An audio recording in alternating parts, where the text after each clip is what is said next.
don't have to tell you things are bad. Everybody knows things are bad. Everybody's out of work or scared of losing their job.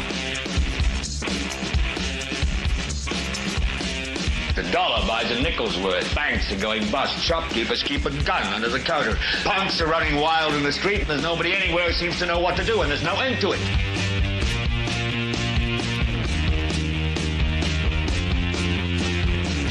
The air is unfit to breathe, and our food is unfit to eat. We sit watching our TVs while some local newscaster tells us that today we had 15 homicides and 63 violent crimes, as if that's the way it's supposed to be. We know things are bad, worse than bad. It's like everything everywhere is going crazy, so we don't go out anymore.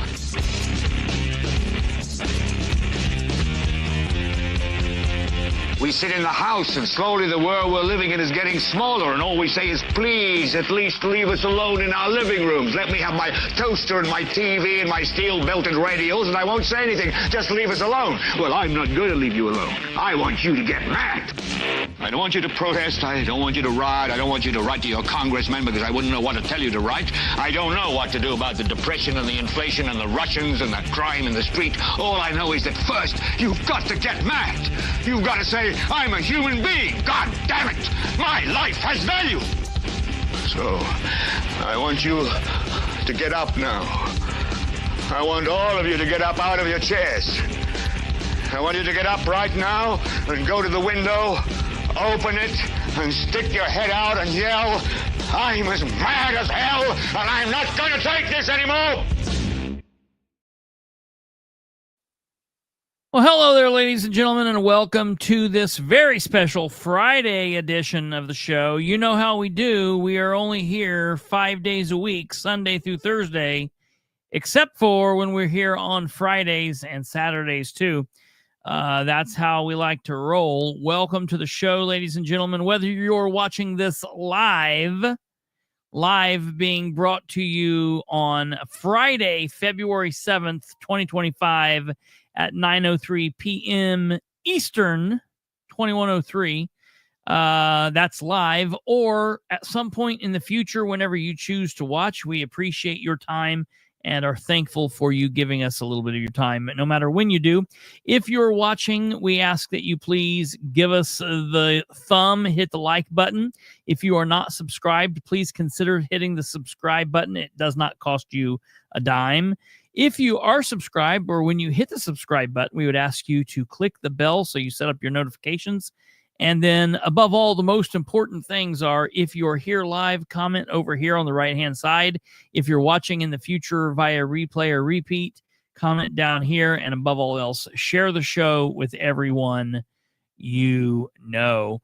Hey, remember, if you want to catch up with what we're doing, if you want to see what we're going to be talking about, or whatever we're posting earlier in the day or at times when we're off, you'll want to follow us on social medias, which you can do at all of those links. Of course, we're on YouTube, Rumble, Facebook, and X. If you want to find out what we're posting, our posts and our pictures and all of that nonsense, you can do that on X at x.com/Bilbrey Live. Kristopher H. Bilbrey on Facebook, which is facebook.com/Bilbrey318. And then the Political Spotlight's Facebook is facebook.com/Political Spotlight 318. That's where we're there. Also, if you go to my Facebook, or if you go to Catherine's Facebook, Catherine's going to be joining us here in a second. If you go to Catherine's, you don't have to be friends with either one of us. It's up there. Also, for those of you from Madison County, you might want to check out Madison County Government Accountability, something like that. She'll correct me here in a minute. So check that out. This is going to be a heavily Madison County oriented show. It's been a little over a week since we talked with Katherine last. So Katherine and I are going to be together the whole evening, and we're going to be going through a lot of information since we've talked with Katherine last, looking ahead at the upcoming GOP race over there. They're running on Saturday, March 1st at 9:30. They're going to be electing their leadership roles, the chair, the vice chair, and the secretary. We're going to be talking about that. We're going to be talking about a little bit of everything tonight. But before we get into all of the crazy gossip and all of the political commentary and all that.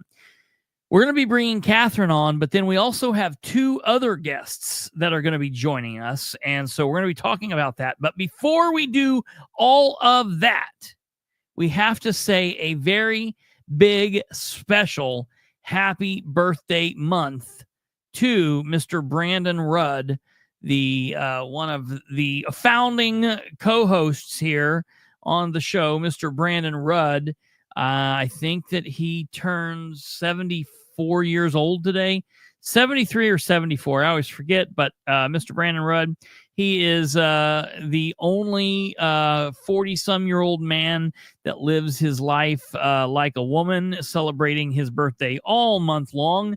So if you see him on social media, you know him, tell him happy birthday month, Brandon. And we promise one of these days he will come back and see us and tell you all how his birthday month was. And so today's actually the day. Today's the big day, February 7th. It's the actual day, but you know Brandon likes to do it all month long. So, okay, without further ado, we're going to bring on Katherine, and I'm going to let Katherine tell you who our special guests are and let her tell you who they are, and we'll bring them up. So, Katherine, there we go. How you doing? How is everybody tonight? All right. I'm so excited. Well. Yeah. Why are you excited? Well, I'm excited. Dr. Aukerman's joining us and Lisa Rinker's joining us tonight, so people can see and hear the other side of Madison County from a different lens and perspective.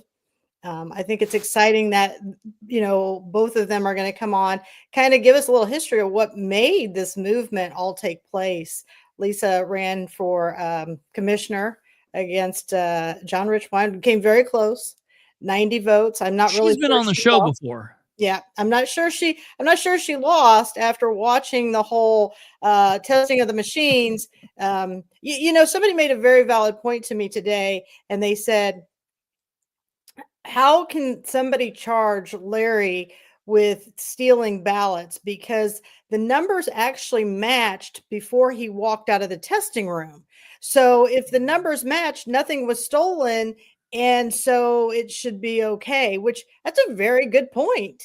Yeah. So I don't know what happened with that today, but I'm excited to see what Dr. Aukerman and Lisa will both bring to the table here. It's exciting to see that they're willing to be transparent and educate the community. Real quick, for those that don't know, who are these people? Who are they running? What are they doing? So Lisa Rinker is running for the chair of the GOP. There's a reorganization. So every 4 years, the elected officials, whether it's Democrats or Republicans, and they're on alternate timeframes, they will reorganize. And this is the first time that Madison County's had in a long time to see a new chair. And then Dr. Aukerman's willing to be the vice chair and switch up the poor leadership that's been taking place in Madison County. So in the state of Indiana, on both the Republican side and the Democrat side, we have a every opposite sex rule. So if you're a precinct committee person, your vice precinct committee person has to be the opposite sex of you. If you're the chair, the vice chair has to be the opposite sex of you. So if we have a man that is the chair, a female has to be the vice chair, or vice versa. And so Russ Willis is currently the chair, and we know, him for who and what he is. And the vice chair is currently who? It is Kelli Heuer. Kelli Heuer, his hand-picked pet, who is running for the chair. Yes, and let's be all clear that the secretary is Connie Gardner. Yeah. And then the treasurer is Rob Steele. Okay. So with those four being in place, let's bring on the other two and see what they think of the organization right now. Yeah, so without further ado, we're going to bring on Miss Lisa Rinker. There she is. Hello, welcome back. Hello. And Dr. John Aukerman, and he is here. Hello, sir, and welcome to the program. Hi, thank you very much. Good to be here. Yeah, no problem. And so I guess real quick before we get launched into everything, If you could just maybe give everybody a little bit of insight on who you are and what you're doing here. And if you don't mind, we'll start with Lisa. Okay. Hello, everyone. And again, thank you for having us this evening. Again, I'm Lisa Rinker. I live east of Alexandria. Most of you have seen, I've been on the show before. I ran for, as Katherine said, I ran for county commissioner and ran my campaign against John Richwine. And it was quite a learning experience. And as Katherine said, I was not successful, but I learned so much. Let me reiterate, just so you have a little bit of background who I am, and then I'll kind of go into that. John and I live east of Alexandria, and we have a farming operation. Now, John is not Dr. John Aukerman. Yeah, no. Yeah. My husband, John. Yes. Okay, so your running mate is Dr. John Aukerman, and your husband is another John, your husband. So okay. Correct. Yes. Yeah, sometimes I refer to my John. That's So we live. We have a grain and livestock farm, and I have my own business. I was a licensed dental hygienist for several years, and then I retired I quit my hygiene job. I always had a dream of being interior decorator, and I have my own business now, and so that I've been able to realize that. We have 2 grown children and a grandson, Rinker. So I have taken on, I've been very excited to be part of the political realm. And so I'm running for Madison County Republican Chair. Oh, very good. Well, I'm glad that you're here, and I'm glad to get into this topic tonight. This is, I have long not been a fan of the political chairs and vice chairs of the local parties. I think they play gatekeeper style politics, and there are so many problems with them just all throughout East Central Indiana. You could go from one county to the next and it's all the same. And so it's kind of positive. It's a different type of positive thing to have somebody who's running, who's willing to talk. And you guys are kind of running this like a campaign, and we'll get through all of that. But before we get into all of that, Dr. Aukerman, give us the rundown on who you are. Okay, be glad to. I was born and raised in Cleveland, Ohio, and a transplant to Anderson. I came here to college and I went to seminary because I felt I was called to the ministry. Yes, and so after graduating from seminary, I was a pastor for 9.5 years. Okay. And then I felt called to higher education. And so while I was pastoring in West Virginia, I went to Marshall University and got a master's degree in adult education. And then I got hired by my alma mater, Anderson University, to teach in the School of Theology. And that was in 1984, a little over 40 years ago. Wow. And I was the professor of Christian education there for 32 years. And I retired in 2016. My wife Brenda and I have lived in Anderson most of our lives now. We have 2 grown sons. One is a police officer in Edgewood, and the other is a pastor in Michigan. And I like to say, with one son a cop and the other son a pastor, if one can't help you, the other one will. and so anyway, we also have 2 grandsons who are high school students at APA. Okay. And anyway, about the time shortly before I retired from AU, I wanted to get involved in local politics because I'm thinking about my grandsons and the kind of city and county and world that they're going to be growing up in. So I've been involved in the local Republican Party and in the Tea Party since about 2015 or 2016. And when Lisa called me 2-3 weeks ago and asked me to run as her vice chair, it didn't take me half a minute I didn't have to think about it. It was already a decision I'd made in my mind. If we get a good, strong, conservative woman running for chair, because of that gender rule, I didn't want to be chair, but I'd be somebody's vice chair. And so when Lisa called, the answer was immediate. Be happy to do it. So I'm on board. Awesome. Very good. Well, and can I just say that I'm very honored when I spoke to John. I've met John through going to the Tea Party meetings when I was running my campaign and speaking, and I realized the kind of person that John was, how he treated people. And then watching him, I realized that our vision for the party is very much aligned. And so I'm very honored to have John running alongside me. Yeah, that's awesome. Well, And very good. I just want everybody to know, if you want to hear more from them or meet them actually physically in person, they will be at the Tea Party on February 20th. And we'll get that up on Facebook. And the time, it's in Pendleton. So some people actually want to come out and shake a hand. It's open to the public. It's free to the public. This is actually how I got to know Dr. Aukerman, is through the Tea Party. And so I've known Lisa for a long time. We just never really did a lot of talking, but I've known her probably for over a decade. But then when she ran this past election cycle, that's how we got to know each other a little bit better. So, like Larry Savage says, John is a brilliant man. He is always open to new ideas. He never judges. He allows everybody to speak at the Tea Party. He doesn't make only certain people speak, and he's very open to all of that. So it's great and refreshing to see both Dr. Aukerman and Lisa come together and say, hey, let's give this a shot for the people, because that's truly who they're doing this for. Both of these people can look the other way. Lisa could have said, I'm disgusted with the whole thing, and never have come back. But of course, Dr. Aukerman has been retired for a little while from AU. He could have turned and looked the other way, but they continued to serve the community well after. So, and of course, me, who knows why I keep coming back for more. But I want the people to be better. However we do that, my motto is always leave or touch something and make it better than the way you found it. So that's what I'm hoping to do. Yeah. So,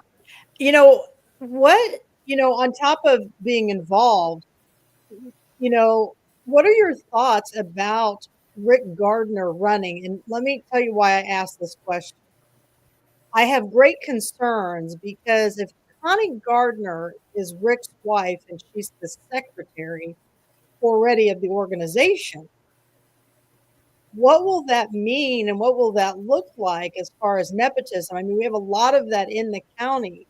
Both of you are coming into this, neither one of you really having some tie or some loved one involved that brings nepotism, but that really concerned me. Now, maybe Connie's going to step down. I don't know, but it's important that the public is educated on who some of the players are and how they're related. People just don't know. Well, right. But before we get into that real quick, let me just ask you. So is the secretary position not open? I mean, it's only if she steps. Okay, so it is open. So someone could decide that they want to try to be that, or she could decide she's not running again. So we're not sure that she's going to be there. Correct. Okay. Yeah. So I honestly, Katherine, when you ask that question at this point, I don't really, I don't have a concern, with Rick running because of that, because we don't know who those other two people will be. So they haven't announced the secretary or the treasurer. They have not. Okay. Okay. Yeah. That's interesting. Now, are they running together? Rick and Kelli, are they running in tandem? Have they come together like the two of you have? Well, I don't know, but it sure looks like it. Right. They were both allowed to post on the party's Facebook page, and I posted there, but it hasn't been approved. It's just still sitting there in the pending box. Well, who runs that page? Well, the chairman and the treasurer, so Russ Willis and Rob Steele run that page. Okay. Well, and I think it's important to note, John's his candidacy is still, his announcement is still pending. I have been blocked from the group. So my Lisa Rinker for a Brighter Madison County is pending. I just checked it a few minutes ago. It's still pending.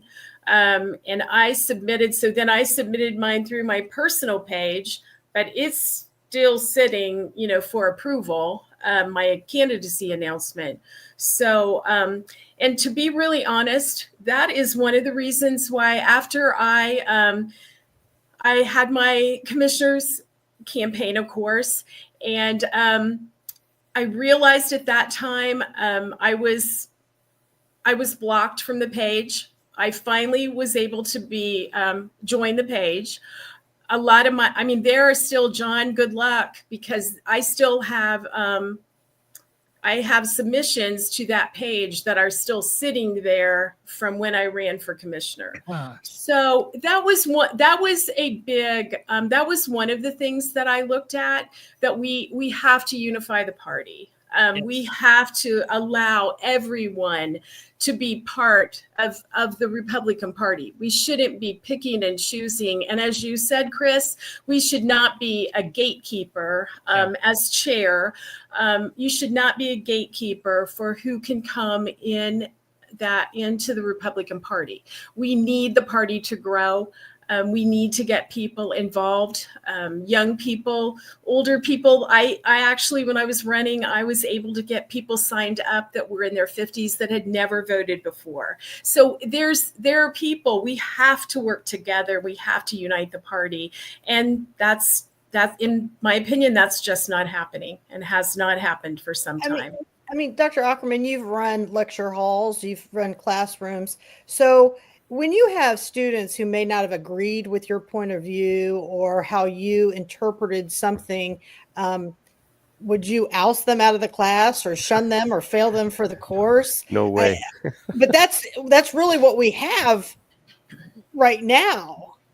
I mean, how would you change that if we have people, that just don't agree with some of the thoughts? I mean, you've been to the council meetings, you've seen the gavel hitting. Well, I really subscribe to Ronald Reagan's 11th commandment: "Thou shalt not speak ill of a fellow Republican."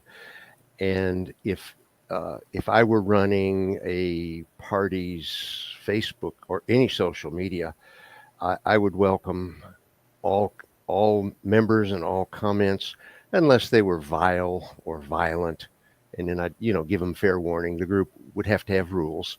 But I just think we need an open conversation, and the people will hear where the truth lies and sort things out. And we don't need to be afraid of somebody who disagrees with us. We learn when we disagree. And so that's the way I'd run it. You've got a question for a viewer, how you guys want to answer that. This is a great question, Bench, and I was going to ask something similar to this. So, so I'm active in a lot of different counties throughout East Central Indiana, and what currently is going on in the Madison County Republican Party is not different than what's going on in the Delaware County Party. Same thing's going on in Delaware County. In the country. It's going on everywhere. It's going on throughout all of the states, I would assume. But definitely here in East Central Indiana, we're seeing this the parties seem to be dying, or because they're not bringing in new blood and new ideas, and they're trying to gatekeep, or you're seeing this internal fight. And so the question is, how do you plan to promote unity when you have serious divisions and brutal infighting within a party?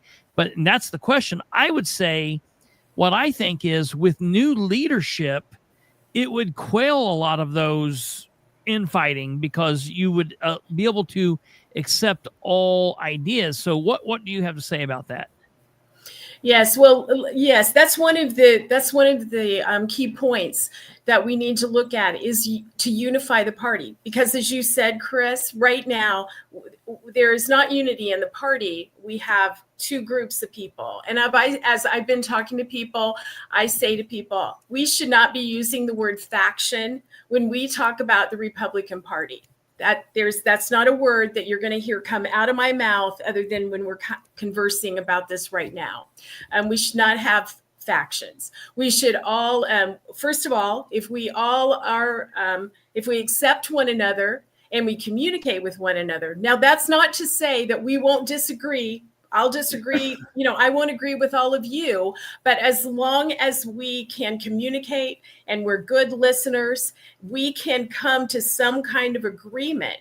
It's when you have, I've always said this, if you have less people at the table, certainly it's easier to get to a conclusion because you have less ideas. But that's not what we're looking for in Madison County and the Republican Party. And Chris, I don't want Madison County to be where you say, gosh, this is happening all over East Central Indiana. I want it to be where you say, wow, do you see what's happening in Madison County? They are working together. Yes. They're including everyone. But to do that, we need one Facebook page. Everyone is welcome. We're not going to block people out. We're not going to quell, like John said, unless there's a real problem. We're not going to, everyone's going to be welcome. So I think we've just got to start with those little things, and we've got to start communicating face to face, and we've got to learn to treat people with respect. I don't want somebody to treat me with disrespect, and I would never do that to anyone else. So my style is going to be different. It's going to look different than what it has, but that will grow our party and that will make us stronger. Yeah, I'd like to take my shot at that question too, Chris. Sure. I'm a diehard optimist. The glass is half full. It's not half empty. And I believe that Lisa and I are going to win. I think we have enough votes to carry the day. And when we do assume leadership, I think I bring something unique to the table. I mentioned that I have a seminary degree. The Master of Divinity degree is a 90-hour, 3 years of full-time study degree, and I got that in 1975. It's equivalent to a PhD, 90 hours. Katherine can tell you that, right? But anyway, I have that degree, and I taught in that very same seminary for 32 years. And one of the classes I taught many, many times, year after year after year, was a class in leadership. In that leadership class, I had a big section on controversy and conflict. And I taught on the graduate school level conflict resolution. I don't talk about conflict management because you can't manage conflict. You ever try to herd cats? You can't manage people, and you can't manage conflict, but you can work through resolution. And I think it's all based on relationships. And we've got to have one-on-one conversations, maybe small group conversations, and build and work towards unity in this party in Madison County. Now, we may not be successful at that because it takes two people to resolve a conflict. And if one side is not willing to sit down at the table and talk about not just areas of difference, but areas of commonality, if one side is not willing to do that, it's not going to happen. But that would be my goal. That would be my intent. And I like to think that I have the skills to do that. And I've been involved in resolving a few conflicts in churches. There have been a few times people have asked me, hey, we've got a real problem here. Would you come and help us work on it? And the key to the whole thing is relationships. Yeah. Now, I don't want to harp on religion, but as I read the Bible, the whole Bible is the story of relationships. God created us, male and female, in his image. And in the 3rd chapter of the book of Genesis, sin entered in. And the result of sin was broken relationships with each other and with God. And the whole rest of the Bible is about God's efforts to heal those broken relationships. Sure. And so the way I would work on unity in Madison County Republican Party is to build face-to-face, eyeball-to-eyeball relationships. Because if people are your friends, you can work through your differences and you can come together stronger on the other side. Mm-hmm. And, I think building on that, John, because I've had the opportunity to be in various leadership roles. I've served as, president. I've been on the school board for almost 14 years and was president multiple times. First woman president, and I'm very proud of that, actually, that I was first woman president for the 4-H Association in Madison County, and, director of the Queen pageant. I have, those leadership skills, and I had somebody today when I was making a call, she said, I know you. I watched you, how you interact with people and what your leadership looks like. And so I have that skill set.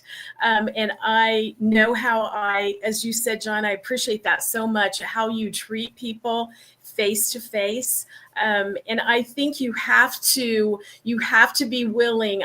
Communication has got to be the key, because if you're not communicating with people, and there are different ways to communicate. I'm full aware of that, but you have to communicate with people, and you need to do it in a positive way. You need to be respectful of someone else's time and of what they're saying to you. You have to not just be talking, you have to be listening as well. Yes. And so I just, I think those are things that I know John and I can communicate. I know that we can work with people. I can honestly say here in the county, I ran for commissioner.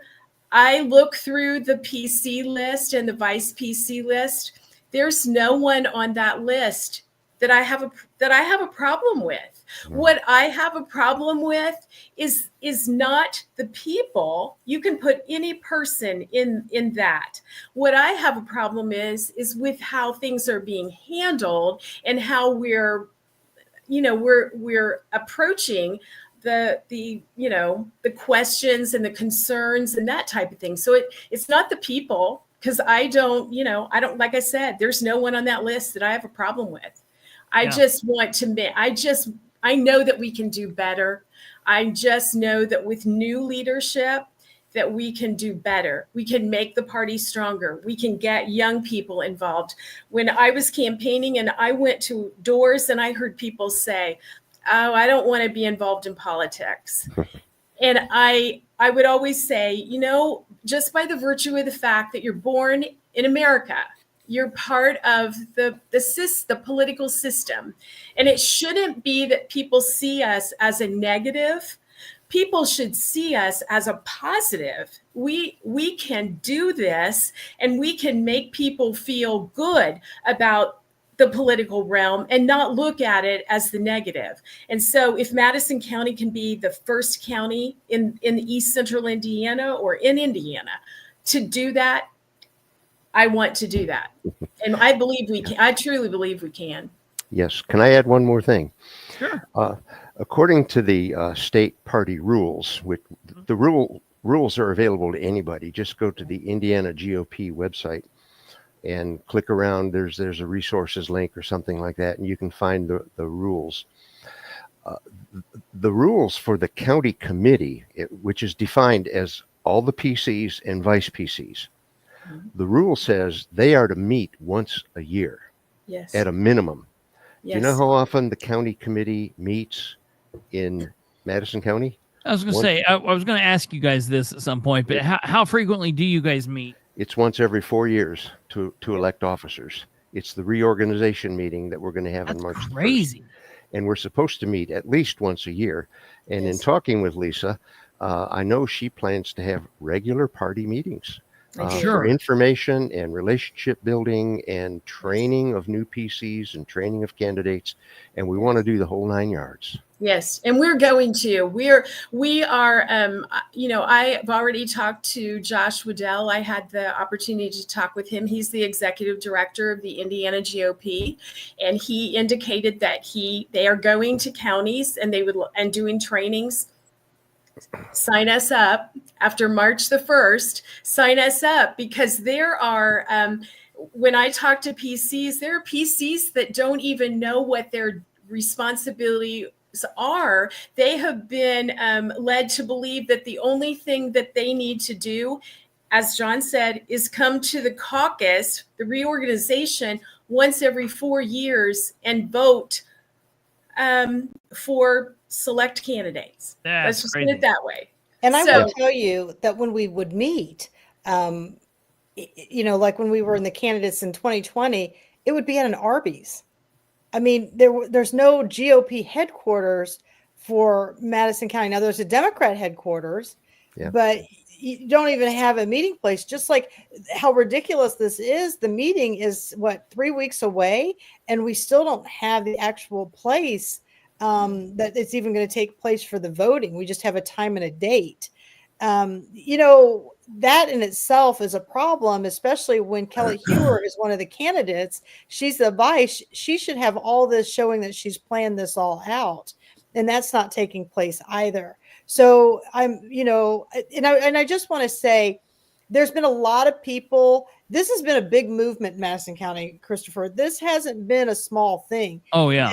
And I will say people like Sean Smith, who has graciously, he gave up several evenings for weeks running all throughout the county. He got notarized. He spent hours up there filing all the candidate forms. Laureen has poured her time into it. There's others on here who have poured their time. I know some of you have jobs, and I don't want to jeopardize that. So, so I'm not saying your names, but you know who you are. This has been a big movement by a dozen or so people who have gotten all these people to run as PCs, and this has been a big deal. It was a very big deal, Katherine. I mean, while I was running my own campaign, I realized how important it is to have PCs elected in the precincts in which they live, and I had no idea the value of this until I got into politics. Right. And no one understands your own area than if you live in it. Sure. And realizing how few in 2020, we had 20% of the PCs elected on the ballot. No, that can't happen. That's not how we grow a party. In 2024, we had 91%. So we worked, and I was part of that team. We worked diligently to make phone calls and talk to people and meet with people that lived in their precincts. And it's not always easy to get people to want to participate. And right now it has been even harder to get people to participate because there's so much conflict. People do not want to be part of conflict, and they just don't. Like, people's lives are too busy that they don't want to have to depend on John for his conflict resolution, right? And so we worked diligently to get people, and I think there's only like 9 or 10 precinct committee people that don't live in their precincts. And that's a really big thing, because that's one of the things that happens all over the state of Indiana, and that's how these chairmen are keeping the power forever or passing it on to who they want. Is if people don't run, people don't understand that if you run in your district, in your precinct, and you win, that you're the precinct committeeman. But if nobody runs, then that party chair can appoint people in that, and they don't have to appoint people in that district. They can appoint them from all over, and that's how they're maintaining that power. Yes. Well, and that's the thing, Chris, is that when you've got people in those positions, and here's the thing, okay? When I'm successful in becoming county chair, there may be out of 112 precincts, there might be a precinct that we aren't able to get anyone to run. I hope that's not the case, because I plan to work to make sure that we're getting people from those precincts. But let's say that there is one open. I think if there's one open, we should all work together. And if there's an open seat for a precinct, we go out into the community, we ask other people that live there, and we get that filled with someone that lives in the precinct. And if that's not, go ahead, Katherine. I think in 2 of the precincts out of the 112 we have, there's only like 2 or 3 people in that precinct, like how it's cut off. Those people are in their 80s, and so they don't want to be involved. So, part of me was thinking today, when this is a GOP reorganization and we don't have 100% participation on these people running for the elected in those areas, only the people who actually got elected should be the ones voting on this reorganization. But that's not what happens in this county. No. Yeah, and I don't think people understand how they fill those other seats. You guys might want to explain how that works. Well, that's, I think, what Chris was alluding to, is that if you're the party chair, then if those seats are not filled, and I truly believe that probably in 2020, when there's only 20%, that there might have been some of that. If you, as party chair, you can appoint to fill those PC spots. And so, and I think that's a huge responsibility, in that I believe that it should be more than just, I understand that it's the party chair that makes those appointments. But I also know that in working with people, you need to work together as a team, because somebody may know somebody that I don't know, sure, in that particular precinct. And then see what happens is if in those precincts, if they're elected or once they're appointed, then they are to appoint their vice PC. You can't believe the number of people when after the election, and I was calling PCs because I had done that during my campaign, educating people about what a PC was. It's up on my Facebook page for my own campaign. And I would call people, and even PCs that had been elected prior to this last cycle, they had no idea that they were to appoint their own vice. And they only had 30 days to do it. They only had 30 days to do it. It's just, we've got to change that kind of mindset. Well, John, that's the thing that people need to understand. When you're telling me that you guys are meeting once every 4 years, then what I'm hearing is no wonder why people don't want to run for council, or no one wants to run for commissioner, because already these campaigns, you feel like as a candidate, you're doing so much on your own. Even when you're doing it on your own and you're a campaign committee of 2 or 3 people, like your husband and your wife or your kids are helping, you're supposed to be able to at least somewhat count on the precinct committee people to help in those districts, because there's so much.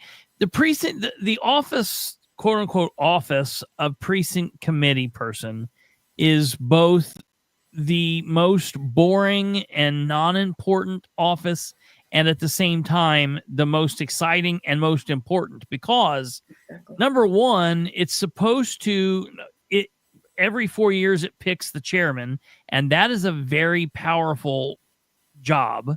Okay. Number two, as Adam has set up here, a few years ago, when Republican Ron Arnold resigned as mayor of Elwood, the vacancy was filled almost completely by precinct committee people who did not live in Elwood. So what people sometimes don't realize, if you're new to politics, if you have, God forbid an elected official dies while in office, or which oftentimes happens in Indiana, they're convicted of a felony and they have to be removed, or they leave, they move to Florida and they vacate their seat, or they run for another office and they vacate their seat. If there's a vacancy, that vacancy isn't filled through a special election or something. It's filled through a caucus of precinct committee people. Yeah. And so that's a very powerful position.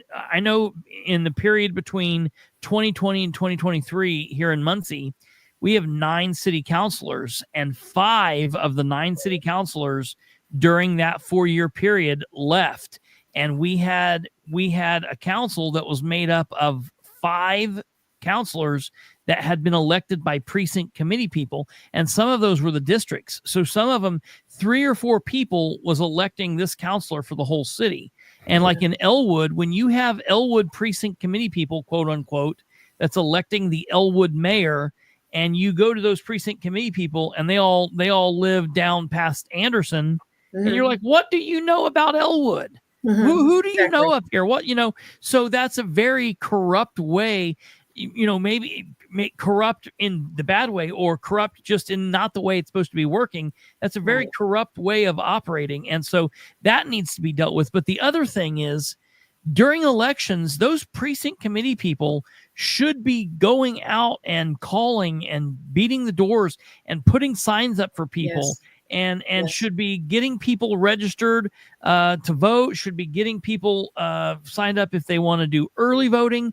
My grandmother was a precinct committee person for years and years and years, and people would always come to her house, and she knew the birth dates of everybody in her precinct. She knew when their grandkids were born, and that's a good precinct committee person. And we're getting away from that because the people aren't. It's supposed to be, you break it down to smallest form of government. The people in your area better than anybody else. And it's supposed to be that. But we get away from that when we're appointing people from all the way across town to be in this area just because we want to maintain power for every 4 years to keep me as the chairman. That's just not a good way to run it. No, you talk about power, and that is just not who Lisa Rinker is. Anybody that knows me knows that you are never going to hear me talk about power. You're not going to hear me use the word control. That's just not who I am. If you're looking for someone that's going to want the power and control, then I'm not going to be your candidate, because I just don't approach things. I don't approach things that way. And so, one thing, Chris, when you were talking about the caucus and how that works, that the PCs are so important, and they're picking the party leadership, and the vice PCs. And I've had people say to me, well, I can't come on Saturday, March the 1st. I'll get a proxy. And I want people to understand something. If you are a PC or a vice PC, you have to be in attendance to vote on March the 1st. There is no proxy for the reorganization of the party. The only time you can have a proxy is when you have what you were saying, if there's an open elected position. Yes. And so it's totally different. So I want people to understand that you have to be there on March 1st. You have to be there. Now, we don't know where there is currently. We don't. And that's just insane. It's going to have to be a pretty large place because you have at least 224 people. The question is, will there be watchers allowed in here? We wish it was on Facebook Live. So that people, this should be an educational opportunity for people, not this secret club that, I feel like it's some type of hazing frat thing that we're doing here. I don't understand why it's not open to the people to see on Facebook Live, that we can have people view the process, especially high school kids. This is a great opportunity. You only get this once every 4 years.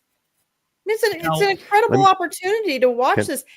And I think change is here. Dr. Aukerman has put out how you can go to his Facebook page. He talks about how you can figure out what your precincts are. People don't even know their precincts. Really quickly, I think Dr. Aukerman has something, but Puppy Branch, which is a person, but I don't want to out that person, but I think is a person who would know just because I know who that is. Puppy Branch is saying that it's going to be at the Civic Center. So I don't know how factual that is, but Puppy Branch normally has pretty factual information. So maybe that's something that we can look into. Well, in the past.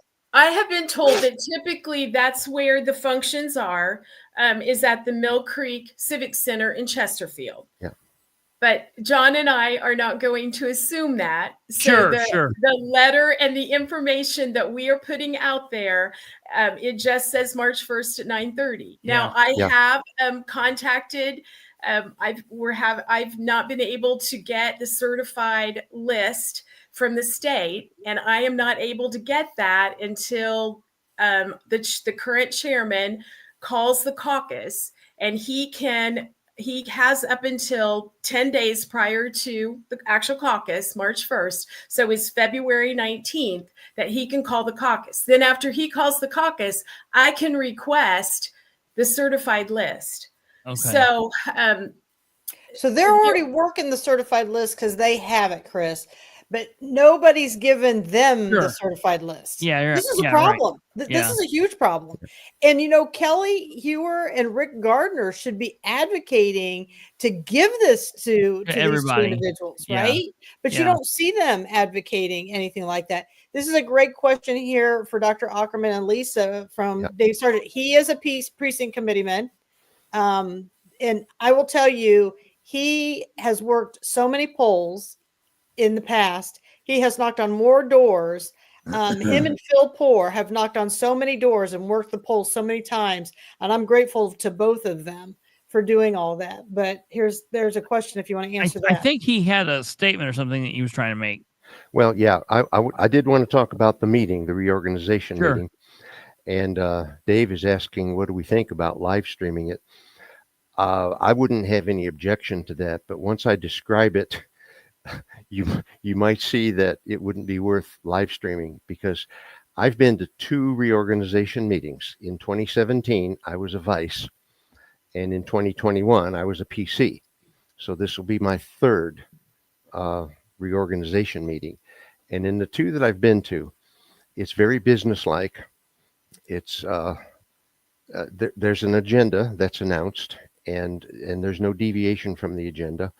It is simply that whoever has properly filed for the chair gets to speak. It's 2 to 3 to 4 minutes, something like that. There's no questions from the audience. It's just the candidates each get to speak, and there's no conversation, no discussion. It's not been allowed. I don't know what the future might hold. That would be up to the new chair. But I have a hunch what she's going to say.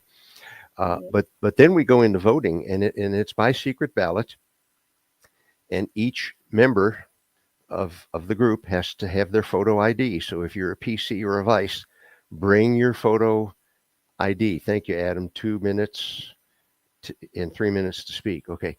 Bring your photo ID or you will be turned away. That's the way it is. But then it's a secret ballot. Each person gets standing in line. You show your photo ID. You get 1 paper ballot. You vote for your candidate of choice. Put it in the box. Each candidate gets a watcher. I've seen this happen, and in a caucus to fill the vacancy for coroner, which was about 1.5 years ago, Catherine? It was. You were one of the candidates. Mm-hmm. I was a watcher for one of the candidates, and I stood there by the ballot box and watched the tellers empty the ballot box and sort the ballots into piles, 1 for each candidate, and then they counted how many were in each pile. And I can verify that the voting and the counting is open and above board. I didn't detect, any problem. There were exactly the same number of ballots counted as there were voting members in that room. There was no ballot box stuffing. There was no cheating that I could tell. And I knew right away, watching the count, that the candidate who asked me to be a watcher had lost. I knew that Katherine had lost, and I know who won. And I just went quietly and sat down and waited for the chairman to announce. And what Adam's saying there is true. The candidate with the fewest votes is dropped out, and we vote again. Now, that's a time-consuming process. Yes. Yeah. And the room is just silent. There's nothing going on while people are standing in line, voting, and then getting the ballots counted. And so to live stream it would be very boring. Now, in the future, if the meetings take on a more conversational tone, and if there is discussion, and if there are resolutions, which we're allowed to vote on resolutions, the rules say so, then that would be worth live streaming. Yes. Well, to add to that really quickly, I want to talk about a couple of things. So it is all paper ballots. Cindy. Yeah, just to be really clear on this, really briefly, what we're talking about is not the same thing as voting for mayor or voting for commissioner or voting for governor. This is a party only vote. And the Republican and Democrat parties, like the Libertarian parties, they are private entities. They're private clubs. So they are allowed to run their meetings and their events differently than, say, you can't just walk in off the street and say, hey, I'm going to watch this. They can allow you if they so choose, but they could also say, nope, sorry, you've got to be, part of our members only, yada, yada, yada. And that's the way they're kind of allowed to gatekeep. And I'm okay with that to a certain extent. Like, I don't know. I mean, to a certain extent, I'd be like, well, I don't care if a Democrat comes in here, but if you're in a regular monthly meeting and you're talking strategy or whatnot, I can see those being closed down. Now, for example, the Democrat Party in Henry County, for quite some time, they were live streaming their monthly meetings. They were putting them out there. I used to watch them. Everybody could watch. Anyone that could watch, wanted to watch. They would not live stream any of their caucus votes, and they would not live stream any of their reorganizational votes. And my whole thing to that is, if it's being ran above board and everything is running okay, I'm all right with them not being live streamed, as long as, the watchers are all above board. And like Dr. Aukerman saying, even with Russ and even with all of the dirty stuff that we all think that goes on in Madison, that we know goes on, Dr. Aukerman was there and he said that he can vouch for what happened and the voting was all above board. That doesn't mean that things are okay with how they stack the deck with precinct committee people or whatnot. But, as far as going in and voting, left or right, up or down or whatever, the votes were what the votes were. So that is good to know. And I'm okay with the parties being in control of these to an extent and whatnot. But it would be definitely something, if for example, when you guys win, hopefully when you win, the monthly meetings, making things available to the public, that would be a good way to kind of open call to people and say, hey, look, we want you guys to come in. We want this. But I'm okay with certain aspects of it being for party people only. But as long as it's a welcoming atmosphere for people who want to be part of the party. Yeah. So somebody just, Adam just said that last night at the GOP meeting in Henry County, they had a Democrat speaker. I saw that. Tell me, what were your thoughts? If you were in this position, would you be putting a Democrat chair on the election board to represent the Republican Party when there's an election hearing? I mean, is that a process that, or do you think we'll have enough Republicans that you'll be able to recruit a Republican to actually represent the Republican people? Well, I was actually at one of those meetings where the chair was not, he appointed a Democrat. And so then basically what happens with that situation is that our election board now is not equally balanced. And that's what the purpose of that. That's how that's supposed to be set up. So now it was actually 2 Democrats and our clerk, Linda Smith. So, I think that brings me to another point that I've thought about. I've given this a great deal of thought because I've been at the election. I was at the election board meeting when they sign off on Democrats to run as a Republican. You have to have voted, 2 times consecutively to run as a Republican. It's not that many years to get there. I want to make sure that the Republican Party is truly the Republican Party. Now, are there instances if someone has moved out of state and there was, or from out of state into ours? I know we had a situation where we had a young person. wanting to run for council didn't have that. So I'm not saying that it's just a blanket, but I'm just saying I think that's something that we really need to take a look at too. Sure. I think we need to look at what's going to make our party the strongest. And sometimes you have to work towards something. Yeah. And so that's not a bad thing, to work towards something if you want to be, rather than to just sign off on someone. Yeah. And this is a great concern because Kelli Heuer is their vice chair. Why wasn't Kelli Heuer in that seat? If Russ is backing her and saying, she's the person who should be the new chair, why didn't he bring her to the election board meeting and have her sit in as the proxy? Those are definitely good questions. That's a great question that Adam's bringing up. Well, because the Republican Party rules state, and it's very clear, the Democrat rules state the same thing, that you cannot be a Republican or Democrat in good standing if you support another Democrat over a Republican in elections. And, there's things that you cannot do to be quote unquote a Republican in good standing.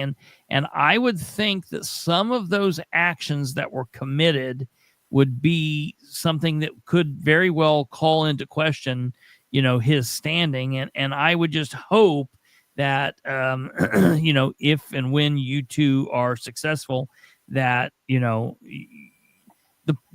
promise and the pledge would be to build the party up enough that you would have a deep enough bench to be able to fill the seats with Republicans, and that we wouldn't need to go to Terry Austin or Tim Lennon for everything that needs to happen when we need a Republican, Well, yeah, go ahead, John. Well, I was just going to say, I think we have a pretty deep bench. That's what I was going to say. Madison County is red. Republicans hold every countywide elected office. Yes. And so I think we have a very deep bench. Of Russ Willis or the GOP.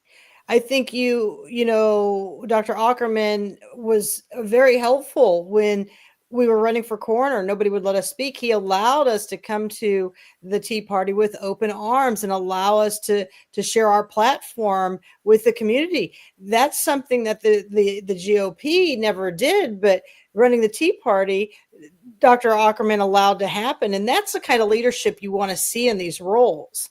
They want to welcome, your candidates. This whole thing of, and I'm not trying to put you guys on the spot.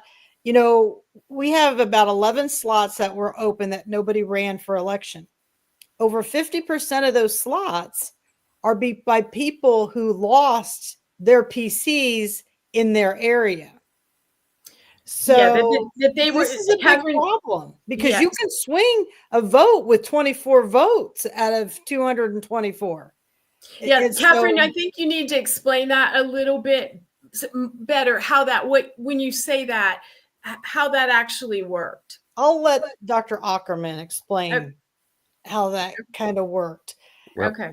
I don't know what you were referring to. Well, like Devin Norrick and Evan McMullen ran against each other in precinct 5-4. Right. Devin won and Evan lost. Evan is now assigned to Anderson. I don't know what area of Anderson. Okay. We have several of that in that situation. Okay. Yeah. So and I know that in the primary of 2024, we had a lot of people file for PC. And so in some precincts, there were 3 candidates, and only the one with the highest vote count got elected. And then the other ones, at the pleasure of the chair, can get appointed to be a PC or a vice PC. Full disclosure, that's how I got appointed to be a vice PC. That's why I was able to attend the 2017. I was vice in a precinct 5 miles from where I live, but I worked that precinct in the 2016 election. And as a vice, I was enabled to go to the 2017 reorganization meeting and cast my ballot. And I do think looking at that too, Katherine, I do look at that because some of those people maybe all of them, I don't know, but they have they're strong Republicans. And so, they have the knowledge and I'm hopeful that they were selected because they do have a strong Republican background and are knowledgeable, that it's not just, out of being nefarious, and so that we can control. I see Kristopher smiling, but I would hope that when that those people that were picked, Sure. that would be what should happen. Now let me, you said something and I wanted to share with you. One of the reasons that I decided to run for chair was that in Madison County in the primary, we have not, I say we, it's not me, but they have not supported all of the Republican candidates. Yes. They even endorse a select group of they slate the candidates. Sure. And that is not, if you're part of the Republican Party, and you file to run for an elected office, we are not going to be picking and choosing and slating candidates. Yes. We are going to help all the Republicans. It's not, I ran into that myself. And that was one of the things I was like, what, after I got through my commissioner's race, I was like, how can I stay involved? And how can I get these things that I was so directly affected by? And I know that there were several other people that were as well. And then we're using monies that were raised for the Republican Party to go after fellow Republicans. Yes. When a negative mailer comes out on Monday before the election, and we're literally working against fellow Republicans.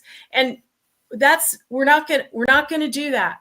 We're just not. We're not going to do that anymore. We're going to work for Republicans. We should be proud of people that they file. It's a lot of work to be a candidate. We should be proud of those people. We should let them know what they need to do, what the timelines are. We don't have to spoon feed them everything, but we need to give them guidance, and they need to have the resources. Who do I make a phone call to so that I can get, so that I know when this form needs to be filed, or if it's how far ahead of the election I can put my signs out.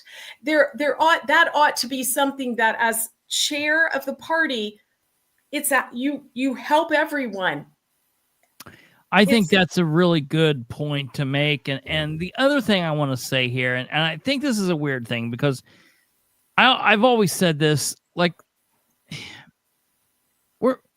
it's the Republican Party or the Democrat Party on the other side, but we're not really even honestly talking about Republican values. Because I'll be honest, I don't like Russ. I don't like a lot of the folks that he aligns himself with.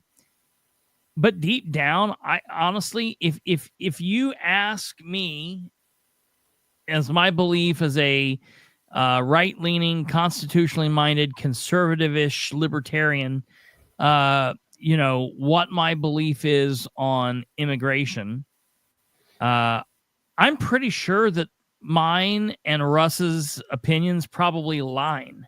I'm pretty sure that the three of you and mine and Russ probably align. I'm sure that Russ is probably a supporter of the Second Amendment. I'm sure that Russ is probably a fan of Trump. This isn't even really about Republicanism or Republican values or conservative thoughts.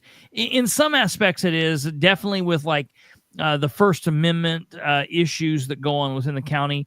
But this is just it's about being a good public servant or not being a public servant. And that could be Republican, Democrat, whatever. This is about gatekeeping. And I like when you said that you're not about power and that whole thing, because you're like the anti-Russ, because Russ is all about maintaining the power. it doesn't matter to him if it's a Republican thing or not. It's not even about being Republican. It's about the power. And so that's the weird thing about all of this is so much of what we're talking about is not even actually Republican type issues. It's just about being someone who will help others be good public servants. To me, the chair of the party should be willing to like counsel elected officials and say, hey, you represent us and our party, and I know that you're a duly elected official, but you're kind of doing some crazy things here. Are everything okay? We just want to make sure you're all right, and kind of helping keep people like as a team type of effort. And you don't see that going on, and it's not like, I just want to make sure that people are aware. I don't think these people are specifically not necessarily Republicans. I just think that they're piss poor public servants. And so, I think that's something that needs to be aware of, because if you give Russ a quiz, I think he's probably a Republican. He's just power hungry. Well, and this is you guys can answer it or you can decline to answer it. But do we think that Russ not being chair with Kelli in that position would mean he isn't involved still? If we have Kelli and Rick in those positions, will anything change for Madison County? I don't believe it will. And so I'm not afraid to say that. I think I'm a great communicator. I think that I over communicate. I think people are completely clear on where I stand. But it's not just those 2 seats. The entire 4 seats have got to be changed with new leadership. Yes. We have no choice if we ever want change, because if you 2 get in and then we have these other 2, which we don't know who's going to run, we may still run into some problems, because we see that on the county council. Bethany Keller is constantly being beat up. Look at John Beeman. I mean, he's constantly being beat up. So we need change all the way through this entire, and at the end of the day, I'm grateful for what John Richwine, Rick Gardner, Ben Gale, Russ Willis, Kelli Heuer, what they've done. Because the number one thing they have done for me is they've given me a lot of credibility. The new coroner now has a budget that exceeds what I put in by over $100,000. Mm-hmm. The new coroner got the vehicles that I asked for. The new coroner has gotten the things that I've asked for. So all they did was say, Katherine was actually very tight with her budget. And by the way, they really needed more than what she was even asking for.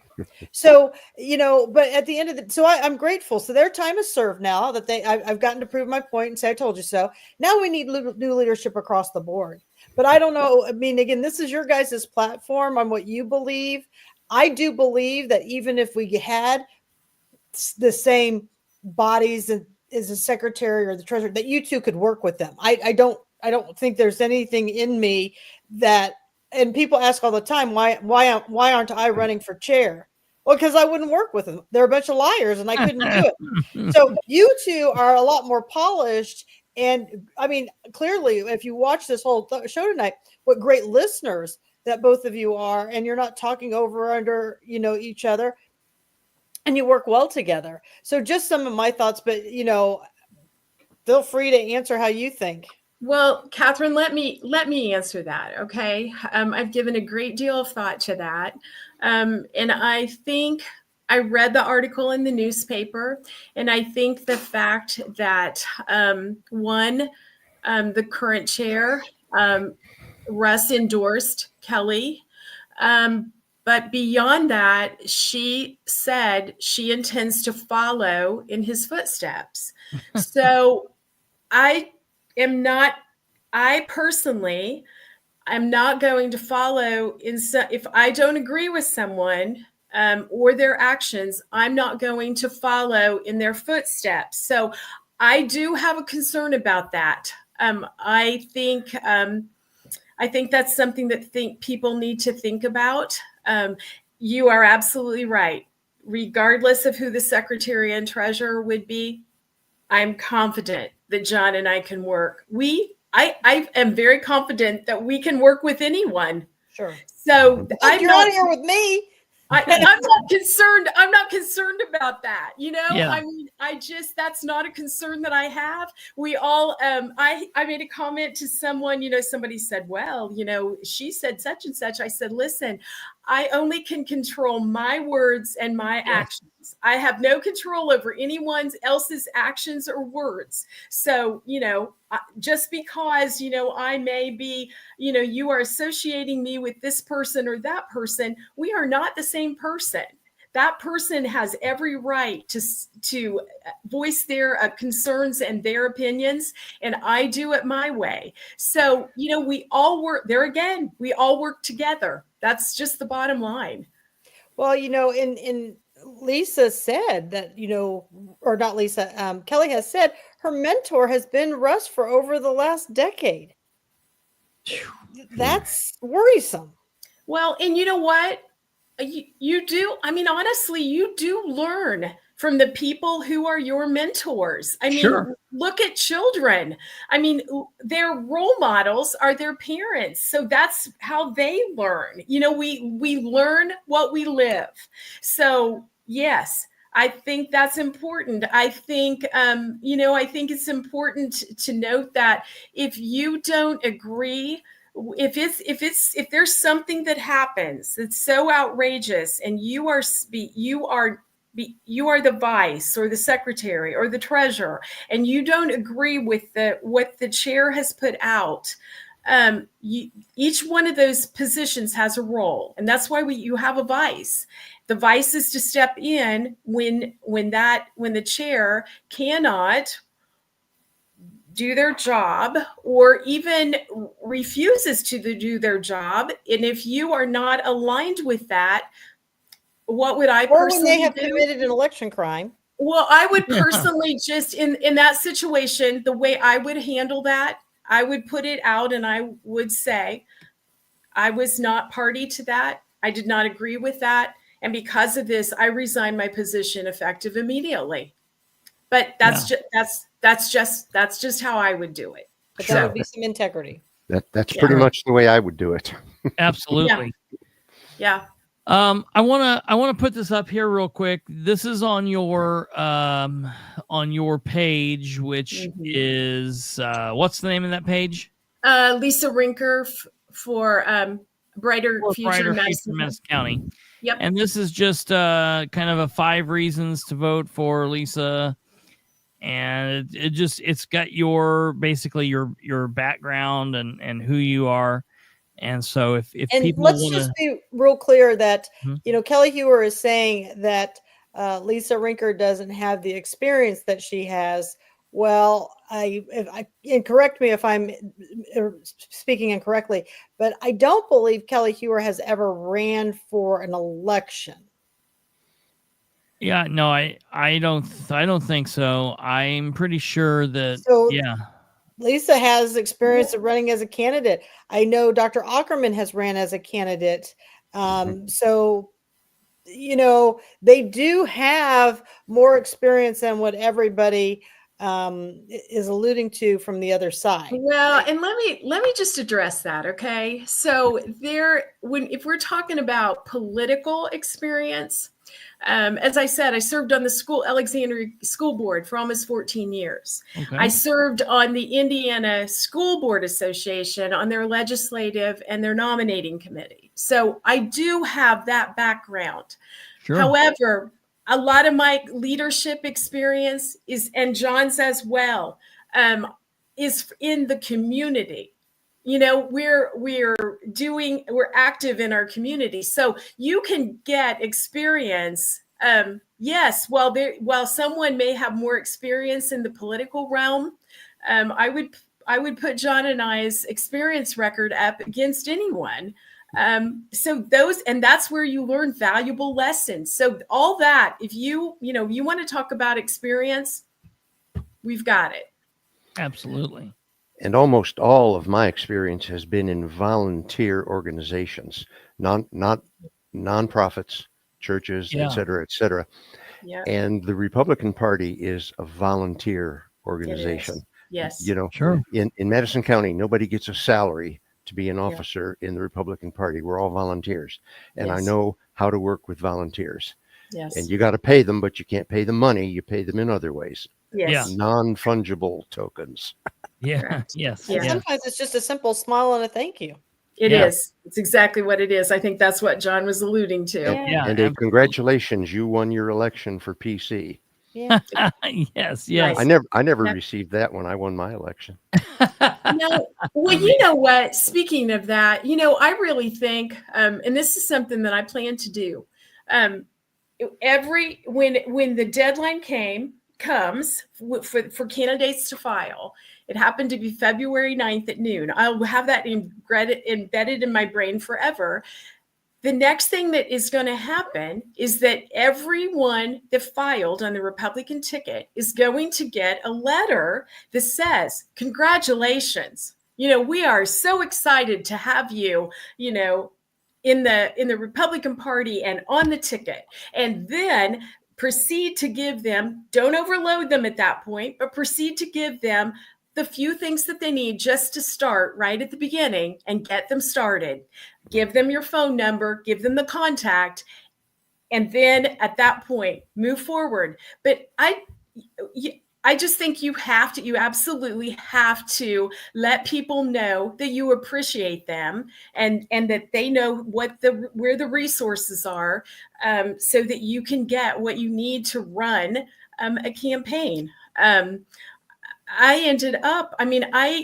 I did what I was supposed to as a candidate and signed the appropriate papers to get the list so that I would have so that I could do the walking list. And I never received them. I never got them the entire time I ran my campaign. It's very difficult to run a campaign when you're spending a lot of time trying to go through someone else's records from years ago. So those are those you can see why I'm so passionate about this and Yes. why I decided to run for party chair, because I truly believe that there are things like that. Those are not big things. They're not hard things to do, but they're important things to do. Yeah. The other thing that I might add is I feel very strongly about the fact that we need to get our young Republicans and get them involved. When I ran for my campaign, I called the university and thinking that would be a great opportunity for young Republicans to help a candidate, make phone calls, put out signs, because I was trying to do it. John and I were trying to do it. We were doing it all ourselves, and we did. There's no young Republican group. And that's not good, because there's not always going to be the Johns and the Chris's and the Catherines and the Lisa's. We've got to build our party. And so we've got to get the young people involved. And so that's something that I'm going to do as well. And John and we've talked about that. Now, I want to share real quick, and then I'll let Dr. Aukerman take it from here. For any PCs that are watching, and vice PCs, and I know a lot will be watching later, I want you to understand that Dr. Aukerman and Lisa have not been allowed to post in the Republican page. I want to show you the administrators on that Republican page. Do you want to pull that up, Chris? It's in your messenger. This was just sent to me. So this is a real-time administrator page that's run by our current GOP organization. Do you see it? Yeah, I got it. I think this is going to amaze everybody when this comes up on who's on this Drum list. roll. I don't think it's going to shock anybody. And these are the people who are silencing the candidates. There's no way Kelli Heuer can represent the people and bring unity to the party when she is consistently keeping people from being on the page. Yeah. So if you were on the fence and you're a PC or a vice PC, you really need to think this through, because if they'll do it to these people, I mean, I'm blocked from it, they'll certainly do it to you one day down the road, or your candidate. So I just want you to see Kelli Heuer's on there. She is an administrator. They were trying to separate her a little bit from Russ so she wouldn't take any bad press, but now people know. That's crazy. She will be nothing more than a puppet for Russ. I thought there were only 2 admins. I'm surprised there's 4. There's 4. Mm-hmm. Yeah. Yeah. Well, I think when we told you guys, I know that you guys were wanting to get in and out, so we don't want to hold you much longer, but I'll just kind of in wrapping up for you guys, if you want to both just say kind of final thoughts or what you know, kind of what your thoughts are from here. We'll go and we'll start with Dr. Aukerman. Well, the one thing that I'd like to add, and I've run this past Lisa, and she says absolutely. I want to open the books. Yep. I want a financial report Yep. sent to all of the PCs and VPCs, where our money comes from, how we're spending it. And I want minutes of the executive committee. That's the chair, vice chair, secretary, and treasurer. I want those minutes posted to the PCs and VPCs so they know what's going on. Absolutely. Yes. That's well, big. And you know what? That's absolutely right. That brings us to accountability and transparency. And so we hear those words used over and over again in politics. And why are they used so often? Because people aren't doing it. Mm-hmm. So we're going to do it. John and we went through all this, and yes, that was an excellent idea. And I'm all for that. We have to open those books. We have to be transparent. John and I are working incredibly hard. Obviously, tonight we're on sharing our vision for the party. If you're listening and you're available on Monday morning at 9 a.m., I'm going to be on with Mitch in the morning on WHBU. And so we're going, we want to get our message out. We're making phone calls, we're talking to people. There's a lot in this world where we are now. There's so many ways for us to communicate. And we're doing that through our campaign. I hope that you can see that the way we're running our campaign for chair and vice, this is exactly what you're going to see when we're elected as chairman and vice of the party. That's how we're going to run the Republican Party. And just remember, we're going to work together. I am not living in such a fantasy world that I know that there's going to be, everyone's going to be on board. I know that. I understand that. But I hope that through our hard work and our communication and our dedication, that we can improve and move the Republican Party forward in a positive direction. That's what we're trying to do. And we will do that. Absolutely. Before we wrap up with you guys, I do want to show you, for the record. Now, I did ask them. This isn't the first ask. I did post in other private places. I sent out some text messages and Facebook messengers as early as last night, and I did not get response there. But while we were on the program here at the very beginning, I did make a public ask, and I just want to let everybody know that. At 9:34, I did post to Facebook. I said I've asked in other areas, but for the record, and I tagged Kelli Heuer and Rick Gardner. You two are running for the Madison County Republican Party leadership, chair and vice chair. Your opponents, Lisa Rinker and Dr. John Aukerman, have accepted the invitation and are on tonight, Friday, February 7th, 2025. Would you two be willing to come to the program and explain why you should be the chair and vice chair of the party? Feel free to let me know below or contact me at my email addresses or text me at my phone number. And then I shared this link to this show, and I've posted, and I've told them they could get a hold of me. As of now, they have not commented below. And I will totally eat my words, but I do not, if they do, but I do not believe I will be contacted by either one. I don't even think, and this is sad, I don't even believe that they will be, man and woman enough to message me and say, no, we were busy, or no, we would just rather not. I just think it'll go unanswered. And that is definitely a sad state of things if that's the case.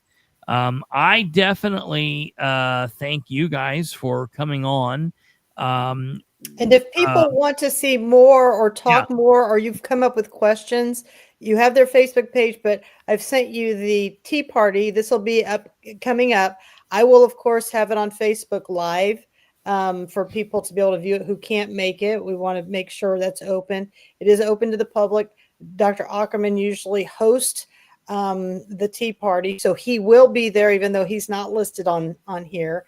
And then Lisa will be addressing as well. Some of you want to talk to Jody Nork, who's on the county council. She'll be there. So just so you know that you have an opportunity to come out and meet them in person, you're welcome to do that. Yeah, that's this coming. No, it's not this coming Thursday. It's 2 Thursdays from now. Yeah. 2 Thursdays from now, Thursday, February 20th, 2025 at 6:30 p.m. at 299 Falls Park Drive, Pendleton, Indiana, at the community building. Lisa and John, you guys are both welcome here anytime. If there's ever anything we can do to help you, if you ever need to get a message out, win, lose, or draw, you guys are definitely welcome here.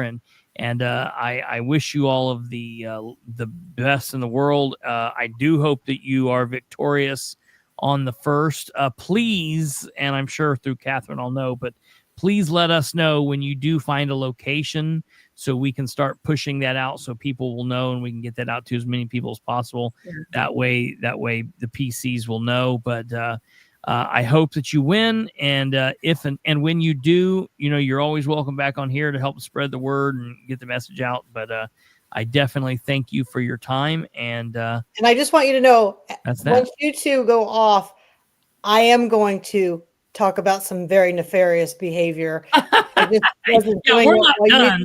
So we're not done. I just want to know for all you people who are waiting for what Katherine has to say. Oh, I'm saying it once they come off of this. And I just want you to know that there's the separation. It's not their thoughts. It's not their beliefs. This was totally for them. Now you're going to hear what my thoughts are. Wow.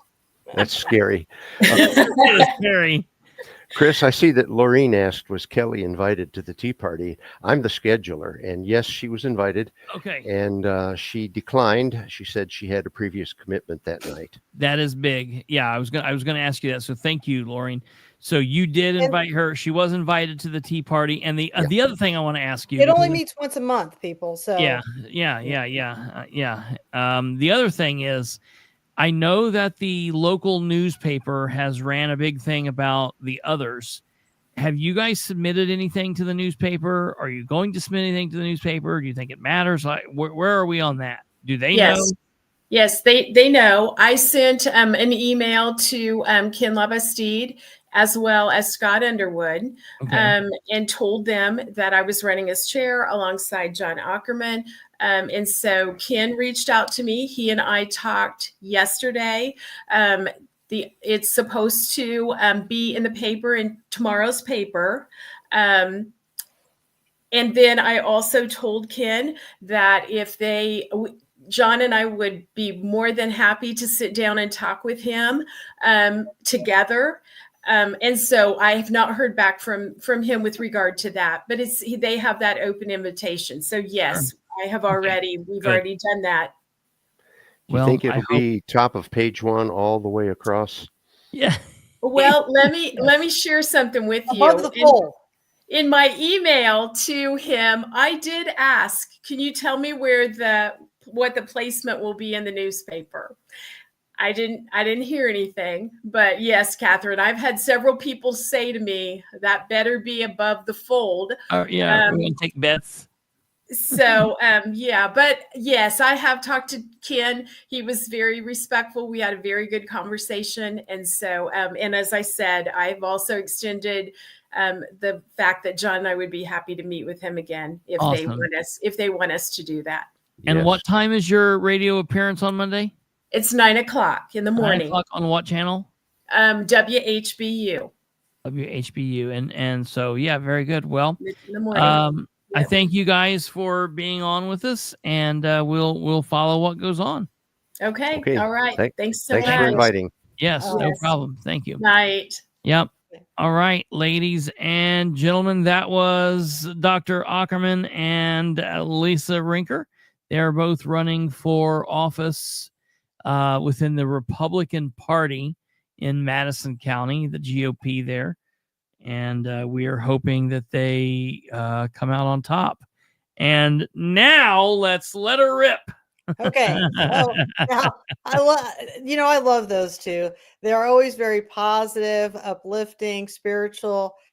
But I'm going to tell you something right now. Now in come the heathens. If you think for 1 minute that this isn't all just about screwing somebody over, I'm telling you right now, that is what they are all about. Yeah. So I want to be very clear with you. You mean Lisa and John? No, not them. No. You mean Kelli and Russ. It's all calculated and it's all motivated. Sure. So do you have the district map? Yeah, I do. Let's put that up. Let's put the district map. Now, And this is what I just want to show you guys. I want to make sure everyone knows. So this is really big, because Katherine called me or texted me last night and asked if I could get a copy of the district map. Now, I want to show everybody. You see these pieces of white board back here? You see right over here in my head. Let me get my head out of the way.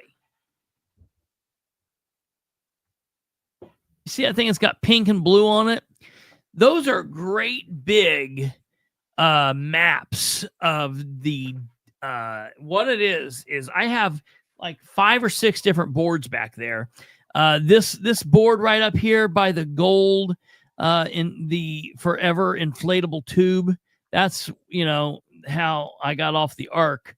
Anyways, these are all maps of the Indiana federal congressional districts, the state house, Senate, state representatives, Delaware County commissioners, Delaware County Council, city Muncie. I've got Randolph County. I've got Henry County.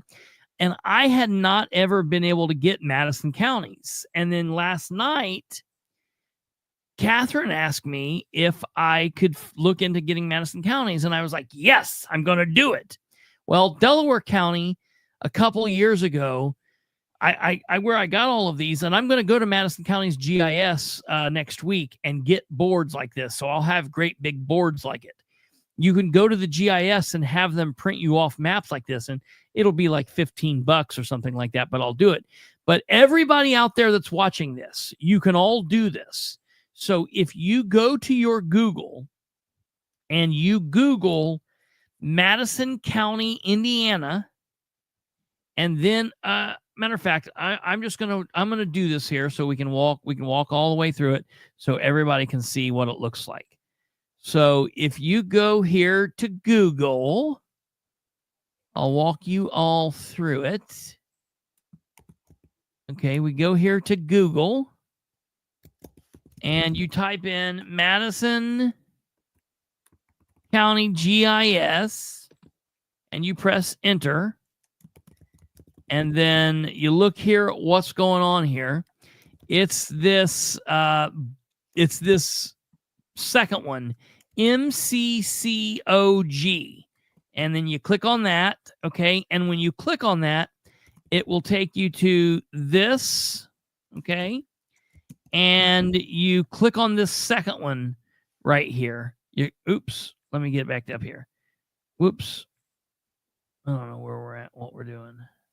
Was none of that on there? Okay, you click. It's not easy to get to. You go here. County. You click. Well, I just wasn't showing you. Yeah, you go right here. You go to MCCOG, and you click on this second map here. When you click on it, it will then take you to this new page that looks like it's swimming.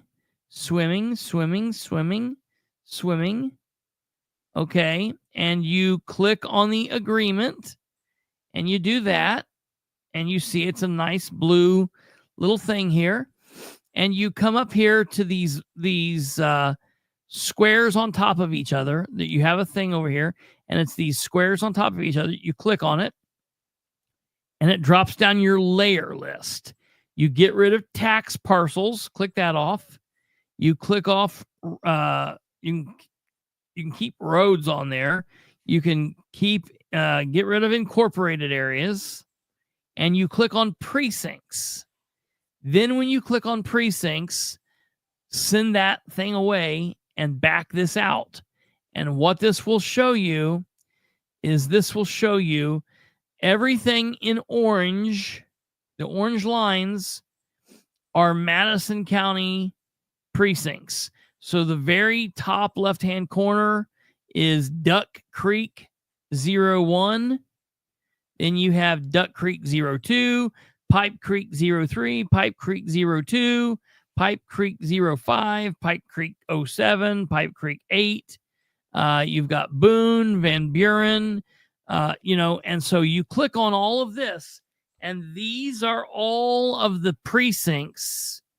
Every little square here is a precinct. And if you come up here to Alexandria and you get close into Alexandria, you will see in the little town of Alexandria, you have 1, 2, 3.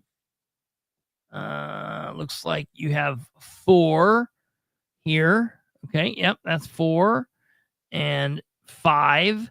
So you've got like 5 precincts in Alexandria there. Okay, you get back out of this. You come down here. Here now you're getting into Anderson, and it shows you all of the Anderson precincts.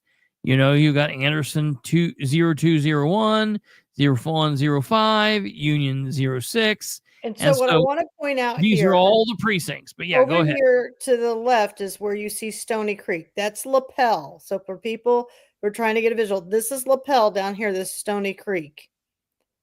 Okay, so when you see Stony Creek, it's Stony Creek 1, 2, and 3, right above Fall Creek, right there. So you see it right there. So you see where Stony Creek 1 is. Stony Creek 1 is where Rob Steele lives. Okay. Rob Steele's a county councilman. He did not run for precinct committeeman. Stony Creek 1, the county council or the precinct committeeman for there is Jim Bauer, who went out and knocked on doors. Okay. But Rob Steele has been assigned to AD3.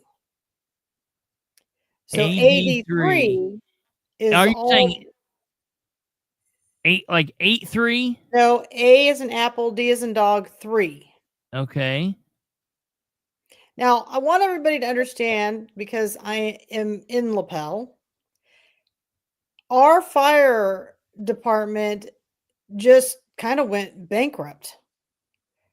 Rob could have gone and gotten us money to save our fire department, but chose to stand down and not upset the apple cart because he's with the inner circle. If Rob's not going to stand up and speak for the people in where he lives, his house could catch on fire and he could be without a fire station. Do you think he's honestly going to be all the way over in AD3? So, no. I don't even know where. Well, right now we're in France. Let's get out of France. And I will tell you, it is this difficult, people, when you're looking at these, it truly is this difficult to use these maps. The county's made it so difficult. I don't know why they've made it this difficult. I don't think this is very hard. I think it takes a minute to get the search thing right. That was my fault. I mean, I think once you get it down, it's pretty easy, but I mean, I definitely understand. I mean, it shouldn't be, I guess, this difficult. That was my fault.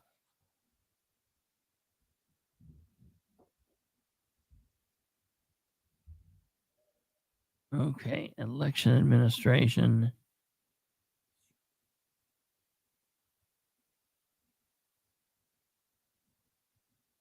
Let's go down here and look for. I don't know where 83 is. You know where it's at exactly? I don't have to look without my. It's go back. So it says Adams Township. So Adams Township will be on the other side here, more closer by. Isn't that more closer by? No. Damn it! Creek. Let me. Here's Adams. Yeah, so it's down there. So it's all the way across. You got to go through Here we go. And go all the way over to the other side. I'm telling you right now. Here it is, right here. Yeah, it's all the way on the other side of the county. Yeah. I mean, this is how ridiculous it. And of course, who is his VPC? It's his wife. So what they do with this is absolutely I don't even know ridiculous. that they know somebody's in there. Now, I want to show you guys something else. Evan McMullen.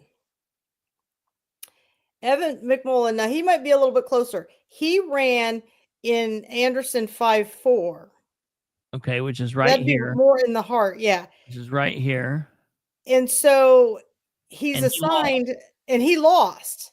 Now he lost, and he is assigned to 4-5.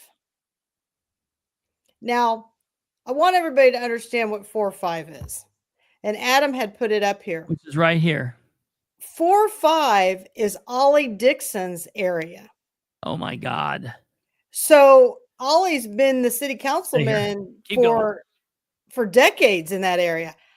I can't for the life of me imagine that Evan would be over there knocking on doors and doing things, but that's the inner city. And that just, Evan's from Pendleton. Why he didn't put him over somewhere in Pendleton where he might actually know some people, I don't understand. So I kind of want to let you see. And of course, who's Evan's VPC? His wife, Mallory.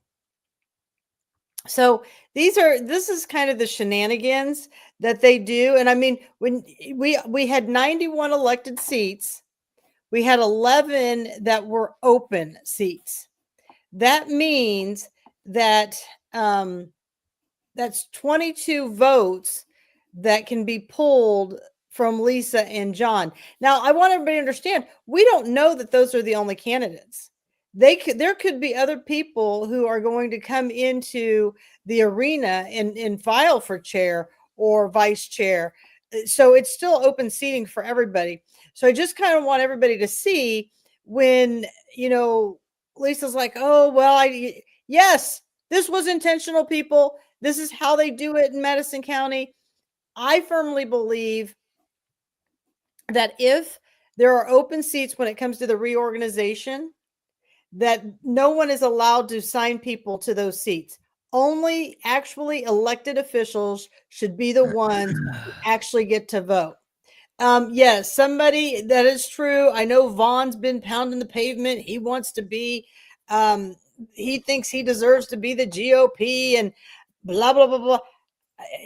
That's just going to be a waste of time and energy, but whatever. He's on a list somewhere, but this is what I want to show people. Real quick, that's an important thing to understand.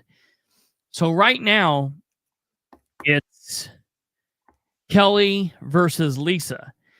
So the precinct committee people will go in there and they'll vote, and you'll have a winner and a loser. If dumbass McHale, if he pops his stupid ass in there, and you have Lisa versus Kelli versus McHale, then you'll have a vote, and whoever the lowest vote getter falls off. So the more people you add to the mix, the longer the process is going to be. Right. So, I mean, but the thing is this is for the people. So, I wouldn't tell anybody they couldn't run. It's for the people, Everybody run. But do understand that it gets to a process there. Now, I want to show you. So I'm showing you all of Russ's lapdogs here. So now let's look at Noah Bozell. Noah Bozell resigned as a councilman in the town of LaPel, right? Yeah. He's in Stony. He lives in Stony Creek 2, from my understanding, unless he's moved. But he did not run for a precinct seat, right? He is assigned to I think it's Green Township 5, which shouldn't be too far. It'll be south of the county, but it's GR5. It's south of the county. You mean south of Anderson? Well, LaPel. Where's LaPel out? And then go down towards Green. He's what? Yeah. Green what? He's Green 5. Okay, so he's up in here, and Okay. now, that's. I want to explain. I want to explain something to people. So if I'm an elected PC in Stony Creek 2, okay, where I reside, I have to have my vice PC from Stony Creek 2. Yeah. Okay. Now, when you're appointed, you can take somebody who's a vice PC that doesn't live in that area. This is how this doesn't work. This is an abuse system. And I'm going to tell you something right now. Russ Willis, Rick Gardner, John Richwine are all power hungry junkies. They are worse than crackheads when it comes to this. There's no other way I can describe this to you people. So, I want to show you that. I want to show you in Union 1. If you look at Union 1. Hey, let's go look at Union 1. So Union 1 is going to be over here to the right of Anderson. Right here. Yeah, Union 1, which they both live there. Sam Hanna is the elected PC. Yeah. His son is Andrew Hanna. The prosecutor, and he's the VPC. So I just kind of want to. How can he be? It has to be man and woman. No, it does not. For PCs, it does not. Oh, that's weird. It does PCs, over here. But it doesn't I think have they're to doing something wonky. What? Unless you can find that somewhere, but I've read the book. It doesn't have to be. Okay. Right? Now, the biggest players, I want to show the entire county. Okay. Are the Likens. Okay. Yeah. They own this part of Madison County. Right. Now, Jackson Township is right here to the left. You see Jackson right under Pipe Creek. That's Jackson Township. Okay. Who lives in Jackson Township? Andrew Darlene Jackson. Likens. Okay.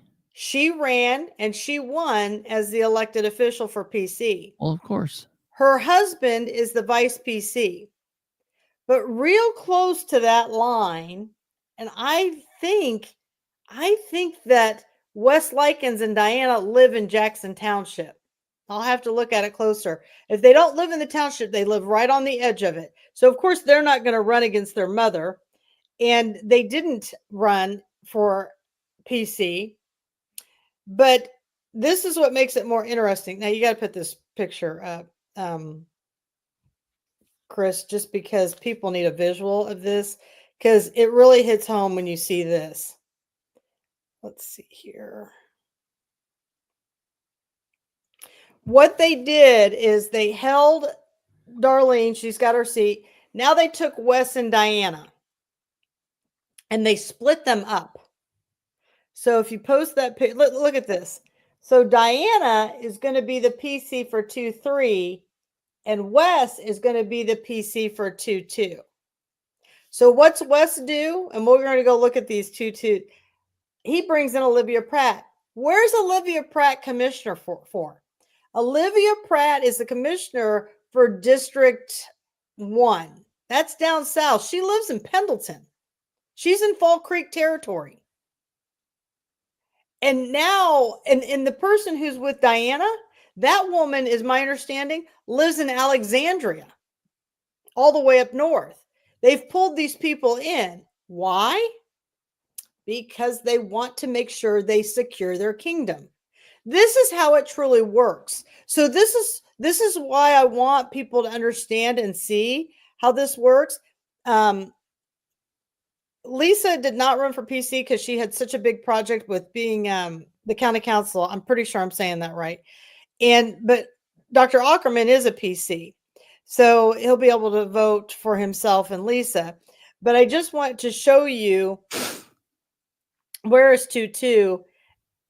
That's, I believe, in the inner city as well. I don't believe Diana Likens is afraid to even walk to her car after a council meeting, let alone go knock on anybody's doors in the inner city. Yeah. Oh, yeah. So this just completely floors my mind. Here's Anderson 2-2.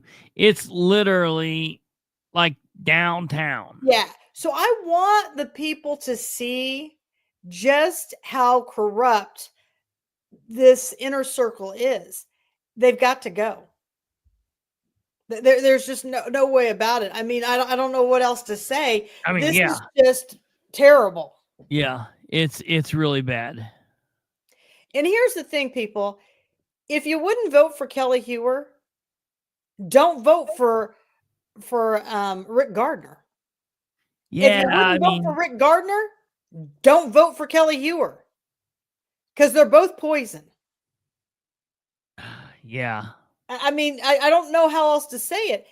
You know, the whole reason why the commissioners did not vote on the noise ordinance is because they didn't want to pull any votes from any potential PCs or vice PCs. So they're holding that noise ordinance till after March, because they don't want to screw this up. They don't even want to discuss it anymore. I didn't know that. Yeah, this is how they do it. I mean, this is all, if there's anything real controversial, they'll wait. So the needle exchange program is a big deal in Madison County. It's always had a lot of controversy. It's always had, and I will tell you,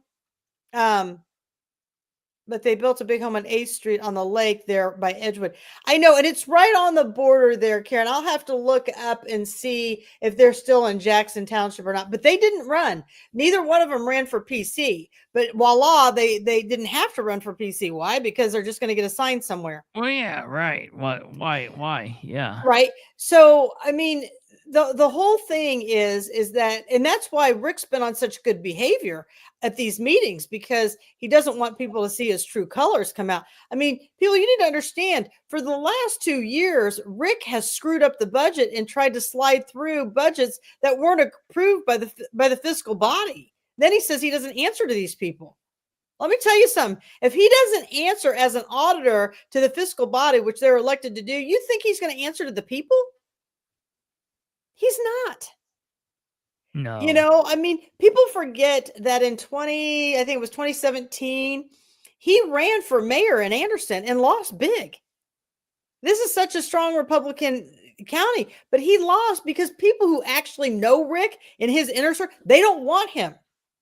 Kelli Heuer ran as for a state delegate and lost. But what did Russ do? It's okay, because up in the North District, they didn't have enough people run. So he puts her over there. No, what Russ should have done, in all fairness, is looked at who was the runner-ups. Those people should have got a seat before he ever did that with Kelli. Yes. So this is kind of what I want people to understand. Larry Savage, he ran for precinct committee member in his area. He went out and banged on doors. He earned his election.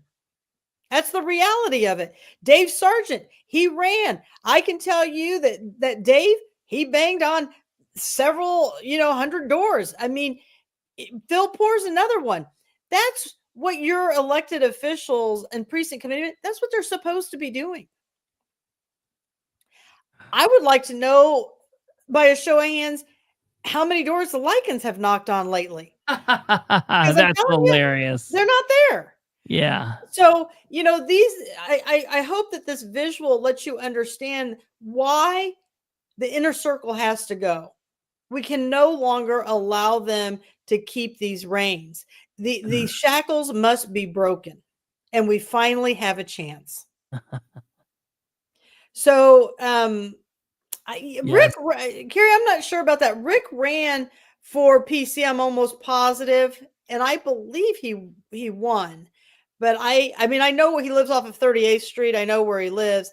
I just don't know what that precinct is. We'd have to bring up the primary, Chris, and that's another one if you want to teach people how to do that. If you ever want to look back, if somebody's thinking about running for election, you can go to the Madison County election webpage and you can look through the numbers. Yeah, does knocking on TM Norton's at opening bell count. And that's the thing. They violate that noise ordinance all the time over there at TM Norton's. It's crazy. And Dave Sarge, because he's an elected official, he had to have somebody who was in good standing in his precinct in order to make him vice PC. I will tell you, up in Elwood, there is a lady by the name of Jennifer Turney who she ran for PC and she won. She assigned her husband as her vice, and Russ has made some reason why, either he didn't get the paperwork on. I don't know what his deal was. So he said she missed the timeline or whatever. So Russ assigned his own person. Who did he assign? Abram, the one who lost for county council, and he lives somewhere either in Anderson or down south. Now he's all the way up in Elwood, and I don't even think Jennifer knows who the guy is. I mean, so that's going on, and you know what? Shame on these people. Shame on Abram for going along with this. Shame on Diana Likens for going on this. Shame on Wes Likens for going. And then you've got Commissioner Pratt going along with this. And shame on you, Evan McMullen, for going. You're an attorney. That's what makes attorneys have a bad name when they're doing slimy stuff like this. They should have all politely declined. As a matter of fact, all of you people who have been appointed to those areas should not even show up for that vote because you didn't earn the right to vote for these people. That's how I feel about it. Yeah, right. But you know what? Show up. Show your face. I hope some people take some candid pictures of there so we can show what your ego, power, hungry junkies look like. Yeah, yeah. I mean, that's the sad situation to all of it. And so I just want, Larry Savage, most people will nominate their wives to be their PCs, which makes complete sense. That's another one. Greg Valentine.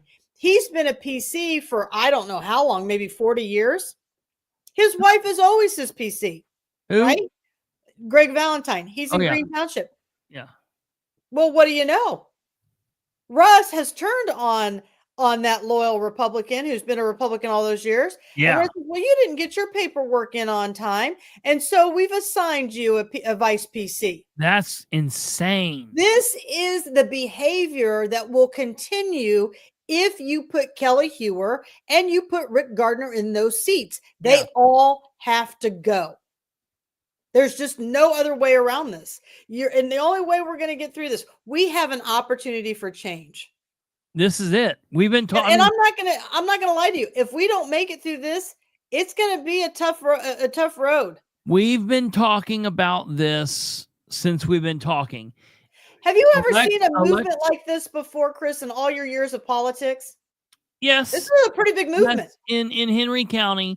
It was a little bit different because they didn't focus on the party. It was a bunch of people actively seeking to run for various offices, and it was a multi-year step, and over a 4-year step, they ended up switching everybody out who was an elected official, and so they did it down there, and it was interesting. But the problem was they were only just one. They were all one topic candidates, so it kind of turned out to be a fluster, and it was a disaster. But I'm very happy with what's happening in Madison County because it's starting from the bottom building blocks and working up. Instead of saying like, oh, I'm going to be commissioner, people ran for PC, and now they can get in and get their feet wet. They can get in and see what they like and what they don't like about it. They can hopefully make a change, and that change would then put in position people who can make things better for the next several years. So this is a real opportunity here, and it's either going to be taken and grabbed and made into the opportunity that it should be, or it's going to become a disaster. And if it becomes a disaster, it's just another day and another 4 years and another big fight. And, this is kind of a big battle. Yeah. And so those, these are the things that I want to point out to people, going all the way back to the very first question. People are saying there's so much infighting in Madison County. The thing is, it doesn't have to be this way. Yeah. All we want is for the inner circle to do the right thing. That's all we want. And I will tell you, it's really going to get really interesting depending on how they handle Larry Savage's case. Yeah. Because, Russ Willis was actually doing the crime during the election process. He was actually found guilty for election crimes, but he'll face no consequences. Again, I can't stress this enough. Like Kevin said to me, I'm not sure what the crime is. The ballots were all accounted for. The machines were all approved that they did have the right count during the testing before they ever went and found Larry's ballots. So how can you say he did anything? You made the numbers match. You closed the testing site saying everything was accounted for. You authorized that test. So what are you people doing? Yeah. So really quickly, Karen said, FYI, tomorrow night, 7 to 10, Pershing Drive at TM Norton's. What is that? Well, that's probably a band that's going to be playing at TM Norton's. And so they better cut off at 10 o'clock or somebody better call the police that they're in violation of the noise ordinance. Okay. Just saying. I love it. And, it's so sad because that barb butts up to a lot of houses and they're always complaining how loud it is. It's the most ridiculous thing. I don't even know why people frequent TM Norton's because what band, Karen? What's the name of the band? It's that Pershing Drive. Oh, it's the name of the band is Pershing Drive. Okay. Yeah. All right. Yeah, that's cool. Yeah. All right. That's awesome. I mean, and that's the whole thing. I mean, I'm telling you, Karen, if you do not turn that off at 10 o'clock, I'm calling the cops. Coming to get you. Now, were you being facetious when you said I'm just kidding, Karen. I'm not calling the cops. Yeah, right. Because I don't live over there. So I'm just saying that. I don't care if I'm sure somebody's going to call the cops tomorrow and I'm going to get blamed for it. Yeah, right. Me. You can check my phone. No, that's awesome. I'm happy about that. Now, I want to know this. You said this. So were you being facetious or are you being serious when you said, yes, makes me want to be a politician? I want to make sure which way. Were you being facetious or were you being serious? I think Karen's new. So I don't know that we've ever had her on our... I've never seen Karen before. Yeah, we need to have people involved. Maybe she does want to be a politician now that she's seen all the corruption. Yeah. And that's what we hope. Yes. Well, here's what you need to do, Karen. Are you registered to vote? Wait, back up here. You need to jump off of Facebook. You don't have to right now. You need to come on here on YouTube. Oh, YouTube.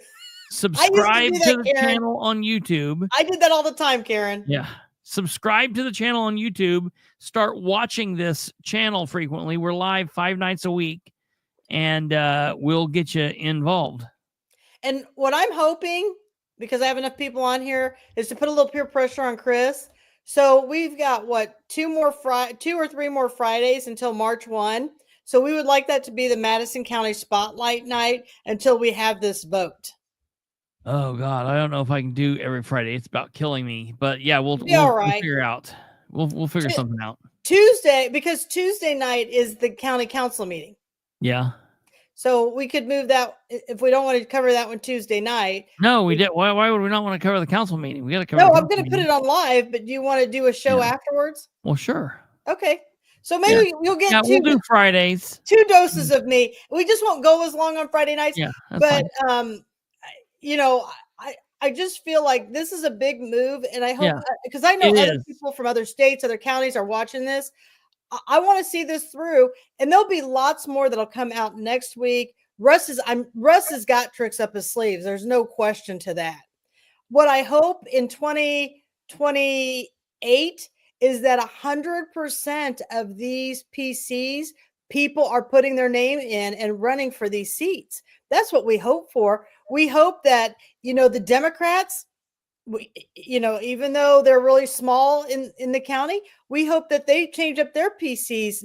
They're up in 26, that they have that movement. Yeah. So, yes, we won't, Kate. I promise you. As we break the 2-hour mark. But let us know, Karen. We gotta go. We gotta do Tuesday because it's gonna be the council meeting without Scott Green. There you go, Delilah. Because I can't say your first name. There you are. Shalila. Yes. We're gonna watch Jody Nork run that show.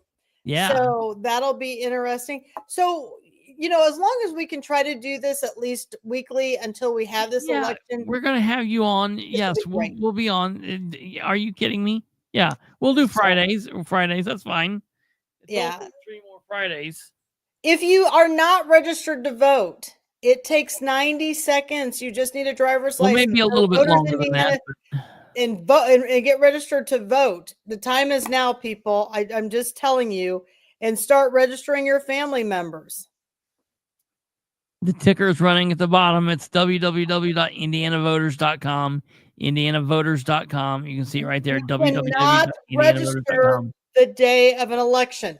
Yeah. Well, you can't register for almost a whole month before the election, but yeah. And so many people don't know that. Yeah, it's nuts. It's absolutely nuts how crazy that is. I want to make those stupid kids that sing that song 1-800 cars for sale. I want to make a song like that for the registered vote.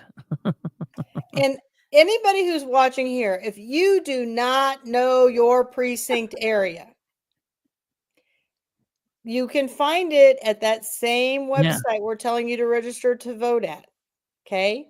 Yeah. But there are people you can reach out to. If you're not comfortable reaching out to me, reach out to me. You can message Dr. Aukerman. You can message Christopher Bilbrey. You can message Dave Sargent. You can message Sean Smith. You can message Laureen White. You can message your anybody on. If you see the thread over here, you can message just about anybody on here. Cindy Ponchett. They will help you find your PC. These people are comfortable enough that they will reach out to me and say, hey, Catherine, can you look at the list and find the name and the phone number and give it to us? Absolutely. Cindy Ponchett, didn't she like move away? She's in Ohio killing it over there. She's exposing. Listen, she got such a great taste of heroin being in Madison County corruption that she has taken this torch and she went flying over to Ohio and she just exposing it all over there. She messaged on her own little island. She literally moved the week of election and she was like, I don't know what I should do. Should I vote in Anderson? And I'm like, what? Yes, that's not even a question. Yeah. So, I mean, that's the whole thing. What are you saying? I miss it. What are you talking about? So I will say this, I'm excited to see that Larry's court date got pushed to March 7th or something, because what I'm excited about that is we secured 2 votes there with Larry still being in his precinct slot and then his wife being in the vice. So that's bonus 2 there. He that, said, wait, what, explain. I called and they said they cleared the vote. What are you saying? I missed it. I don't know what you're talking about. Oh, Rusty, I I've think never what done he's saying. Okay. So when we do the testing of the machines during election, you have to certify that testing in order for us to have Yes. an election. The people called it and said the machines are all closed. Right? They said all the machines are Yes. closed. All the votes are in. They Yes. then said our numbers match and we certify these machines. Right? It has to be a public. It has to be a public hearing. The testing of the machines and certifying them have to be in front of the public. Yes. So that took place. Yes. Right? Then suddenly that night they're saying we're missing ballots. They go and raid his house. I don't know what you say suddenly that night. I watched it happen in the meeting. They said it. What? They said we're missing ballots in the meeting. No, they never said we were missing ballots in the meeting. They never said that? No, they closed the machines. They said all the numbers match. The testing is. I didn't know we had missing ballots till afterwards. Oh, because she went and got them, right? They forced the numbers. Nobody knew what was going on. Okay, yeah, that's right. Right. So then they leave. She leaves. I catch this afterwards. Even when I was in the meeting, I had no idea that she had forced ballots and made ballots. I had no idea that's what she had done until we rewatched it. And then I'm like, oh, that's what she did. But they certified at that meeting that those machines were good. They certified at that meeting that everything was accounted and matched for. And then suddenly there's this big blow up that there's missing ballots after the fact. Well, then they should have had another testing and redone the whole test again. Yeah. Yeah. Because they didn't have, they should have admitted, okay, we missed those ballots. Now we have to retest this for the whole. So honestly, if somebody really wanted to get really nasty about this and had Trump's money, they could call the whole election and say that the general was no good because we never certified the machines correctly. Now, that's just my point of view on that. Okay. But think about it, people. I get it. Do you see what I'm saying? You're saying? Yeah. And I'm telling you, I'm not taking credit for that thought process. I'm going to give that credit 100% to Kevin, because Kevin's the one that said it to me, and he said that to me this morning. And I thought, well, I didn't think about it that way. And so honestly, let me read to you exactly. And hopefully Kevin's not going to be too upset with me that I've said his name and what I'm saying here. Who? But his point was very valid. He said, he didn't steal shit, in my opinion. Didn't the tally come out to the right amount before they went and picked up that ballot from Larry? If so, how can anything say anything was missing? It's an interesting thought. That's definitely an interesting thought. You know, it's an interesting thought. So, yeah, you know, right, it is what it is, you know, and again, I think it's Cindy Ponchett who once said to me at one time, she said, and she was more eloquent the way she presented it. She said, you're kind of like when Jesus goes to the market and he starts flipping over the tables and, with all the people who are, you know, selling items and stealing money, that's what you've done. You've come in and you're starting to expose everything, and people just don't know how to respond to this. You know, listen, people, just do the right thing, and Katherine won't flip over any tables. Are you low-key comparing yourself to Jesus? No, I'm not comparing myself to Jesus. I'm comparing myself to the incident. Yes. Right? Not anything new. It was nothing. It was not Cindy. Even close to that. It was Cindy. Just to the action of exposure. Yeah, I get it. I was just giving you a hard time. Right? So believe me, there was our crucified all the time. There was our the political spotlight's bigger than Christ comment. They're going to start burning our albums and not letting us play in Mississippi. And that's the whole thing, like Kate's saying, if the missing ballots were so important, there you go, Cindy. The machine certified. And this is what I'm talking about. This is how crazy it is, because now the testing didn't actually happen correctly. Yeah. It didn't happen in front of the people like it's supposed to. Yeah. So, those are some things. And again, I could walk away from this tomorrow. I've got a thriving practice. I've got a great education. I've got amazing children. I have an amazing home life, but the people deserve better. But you could not walk away from this tomorrow. Right. True. And so that's why I'm here doing this, because it's for the people. Yeah. And so I just I want to throw that out there. This will be interesting to watch how the judges take care of this. Because if he is found guilty, we got a whole problem with the election board. Hell yeah. They certified machines illegally. Absolutely. So that's just my 2 cents. On that note, I'm just going to say, everybody, you have a great Friday night. I appreciate you spending it with me. And I hope Purdue won. I didn't get to see the final score on that. I was watching it before I got on here. But I do hope they won, but I don't know if they did. Who won? Do we know? Let's better do a quick check real quick.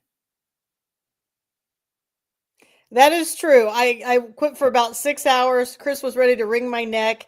It was a rough day in November, but we made it through that 6 hours and we all lived to tell the story.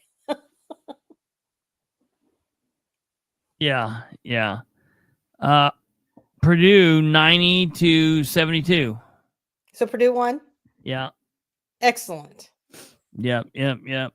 Absolutely. So let's keep moving forward with this movement. We can get change in Madison County, people. We can. Absolutely. Karen said, FYI, Norton has a good loyal following and a lot of people from LaPel. The co-owner seems to have lots of acquaintances. Yeah. Yes, I'm very aware of the following. I just want you to know that this LaPelian is not following there. This LaPelian doesn't even drink. Yeah, I'm not a drinker. I'm a teetotaler. Yeah. But hey, I love live music, and so that the band sounds pretty cool there, Karen. That's I can dig that. So, I mean, listen, hey Karen, I would come and support you, but I might empty the whole room. Yeah, right. If I did. Yeah, right. That's what we should do. We should show up there together, Chris, and do a video. That would be hilarious. From there. See if they'll let us do a live political spotlight from on hand. Live from Norton's. And we won't even be loud. No. No louder than normal. Right? Yeah. So we'll keep teaching everybody. And Tuesday night at 6:00, everybody, the county council meeting will be going on. It is open. Welcome to the public. It's over at the courthouse. So this Tuesday, hope that some of you will come out. I believe it's February 11th at 6:00. Yeah, go ahead. What's that? I was saying, I don't know if we have any Muncie people here. I think Muncie people said, "Oh God, Anderson." But if there's any Muncie people here, oh God, I got some Anderson on me. If there's any Muncie people here, I do have to say this. Remember last night, at the end of last night's episode, when I was like, "Oh yeah, remember? I filed a record request today.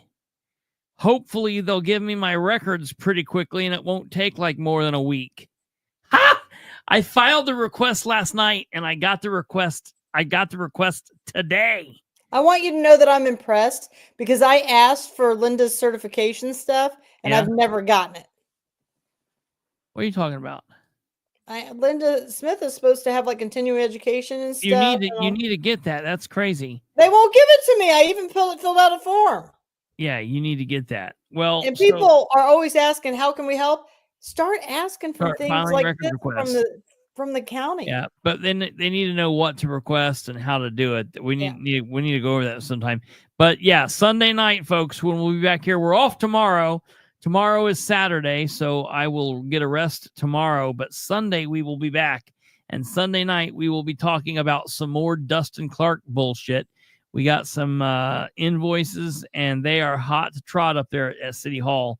Had another run-in with the police up there. They gave me a cavity search, even though I had been called up there. And Dustin Clark is getting a lot of money. It's insane, even more since last time we said it. So that'll be Sunday. Thank God Kate's on her way home tomorrow. So the show's safe travels from Sunday forward. Yeah, be safe. I was going to say something really, really dark, but I won't. So, all right. Well, ladies and gentlemen, thank you all for watching. Share the show with everyone you know. Help spread the word. We've seen so many of you giving us the finger. Now it's your chance to give us the thumb. Like the show before you go.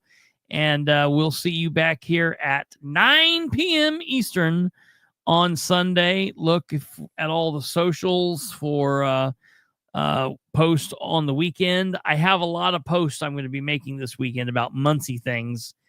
So be looking on Facebook and or X and follow us there and everywhere else. So we'll see you Sunday at 9 p.m. You guys take care. God bless. Have a great weekend. And goodbye.